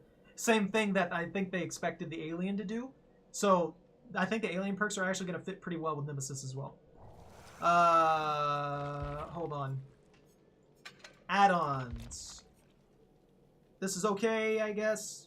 The turret removes runner road, it's destroyed automatically. That destroys the turrets. It keeps you from having to manually destroy them. So that's super beneficial in a lot of situations. This one reduces the cooldown of runner mode, 25% faster outside tunnels, which isn't really that important. You just jump in a tunnel. You're supposed to be jumping in tunnels. You're supposed to be jumping in and out of tunnels consistently. You get runner mode in tunnels in probably like 5 seconds. It's really not that hard to get and not that hard to pick back up. Just go into your tunnels. After exiting a tunnel, killer instinct duration is increased by 2 seconds. Only really helpful if you're not good at tracking people effectively. Gives you more R read. Turret Rs are visible while in tunnels and when coming out of tunnel for 3 seconds. It's cool, I guess. I don't really think that you need to see the aura of the turrets or anything like that. Odds are you're gonna hit the target or you're not gonna hit the target no matter what. And if there's a turret in the way, you can always just move yourself away from it or take one of the other ones that I'm gonna show you here in a bit. Increases downtime of turrets by 1 second after exiting a tunnel. So I guess turrets are shut off for a few seconds after you exit a tunnel, so that they don't just cheese you by putting turrets right by the tunnels all the time. This one right here decreases the flame distance of turrets by 2 meters. That's a huge distance. That means that I've been in the situations quite a lot where I'm just like I'm right on the edge of the range of the turrets, which means if I reduced it by 2 meters, I'd be way out of their range and they wouldn't be able to do anything against me. So they'd have to put them in tighter spots or more out in the open to get me in certain areas. So this is probably pretty good if you have problems with the turret once the alien comes out to the main game. Increases resistance to staggering by turrets. They don't seem to stagger that much. I don't know how effective this actually is. Maybe it just removes the stagger completely or something. I never had problems getting staggered. It feels like I get like a 3% hindered effect or something like that. Which is fine. It doesn't bother me. While in tunnels, footstep detection is increased by 6 meters. That could be super useful. I didn't realize how good the footstep detection was until I actually started paying more attention to being in the tunnels. Because initially I wasn't using the tunnels very often, but to get from point A to point B. But the tunnels are actually the easiest way to track anybody, and they work extremely well. Turrets take longer to respawn after they're destroyed. Obviously useful depending on how you feel about turrets. After exiting a tunnel, gain 5% haste for 3 seconds. Super useful. 5% haste is huge. That's the difference between catching somebody and not catching somebody a lot of the time. Survivors hit by tail attacks suffer from hemorrhage. Can also be very, very useful. Hemorrhage will just make it harder for them to heal. If you're stacking anti-heal, this is what you'd want. After deploying a turret, the deploying survivor suffers from hindered and exhausted for 3 seconds. This is only useful if you're detecting where they're at as they're putting down turrets. If you don't see them ever put down turrets, or you just never see survivors put down turrets or anything like that, it's useless because that's only 3 seconds. That's the amount of time it takes for you to crawl out of a tunnel, which makes it useless for you. But if you're somehow catching them putting down turrets all the time, this is perfect. 3 seconds of hindered. I don't know how high the hindered is. Maybe it's like 5% or something like that. I'd say like more along the lines of probably like 4 or 5%.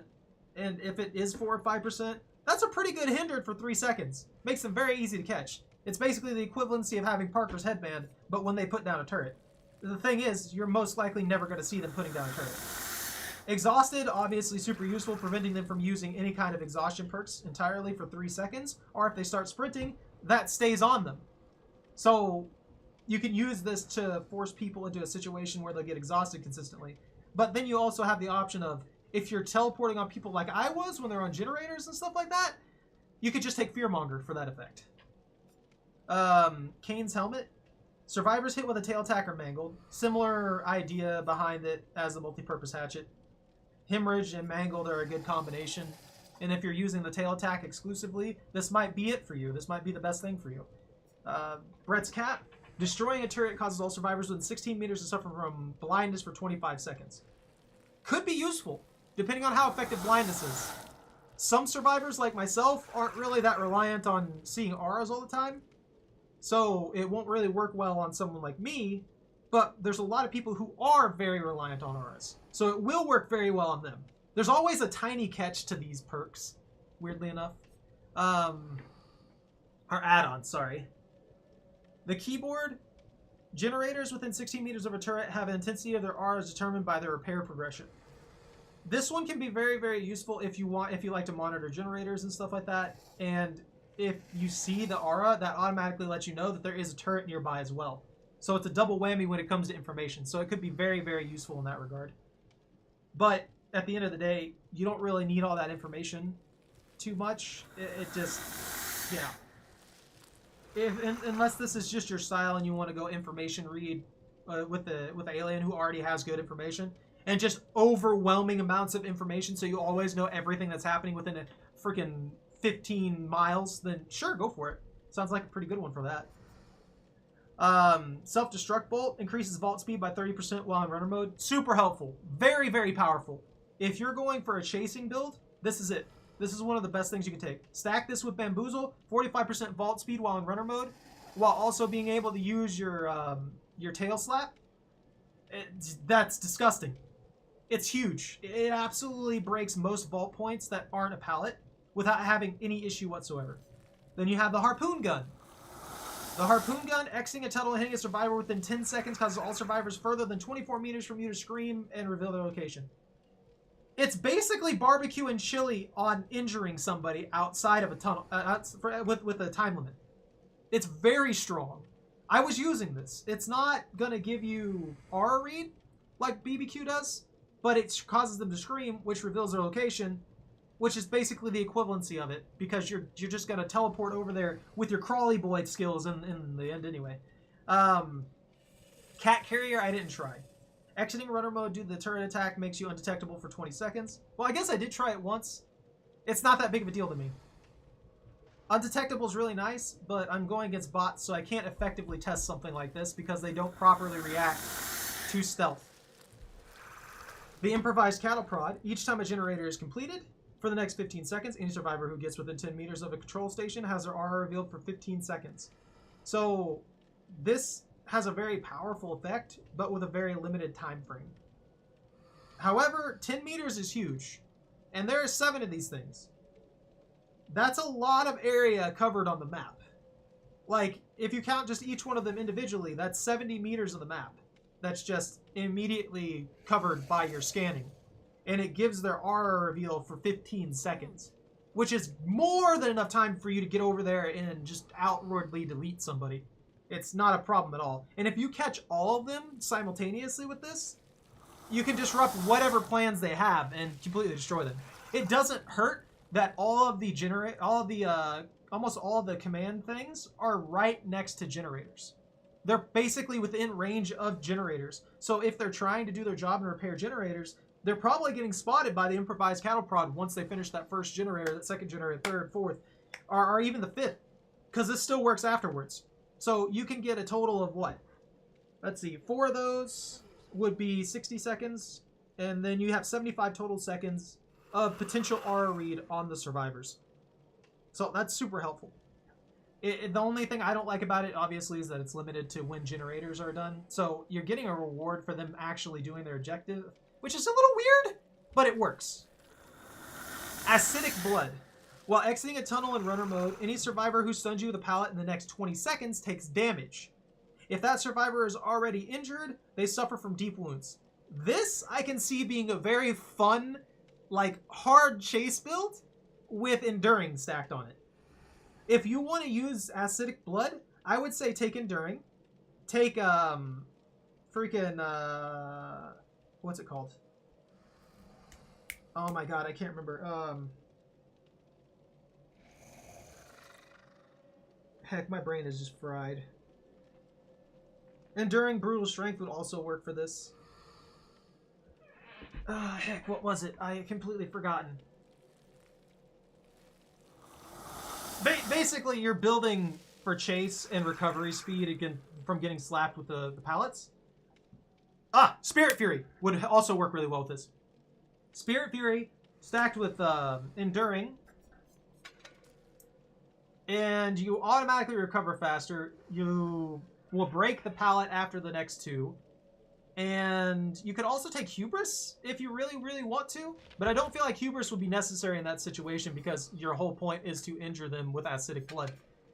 So, yeah, you exit a tunnel in runner mode. You chase somebody and force a pallet. You force said pallet, then they get hit with damage. If that survivor is already injured, they suffer from deep wounds. So you just basically put them at a health state.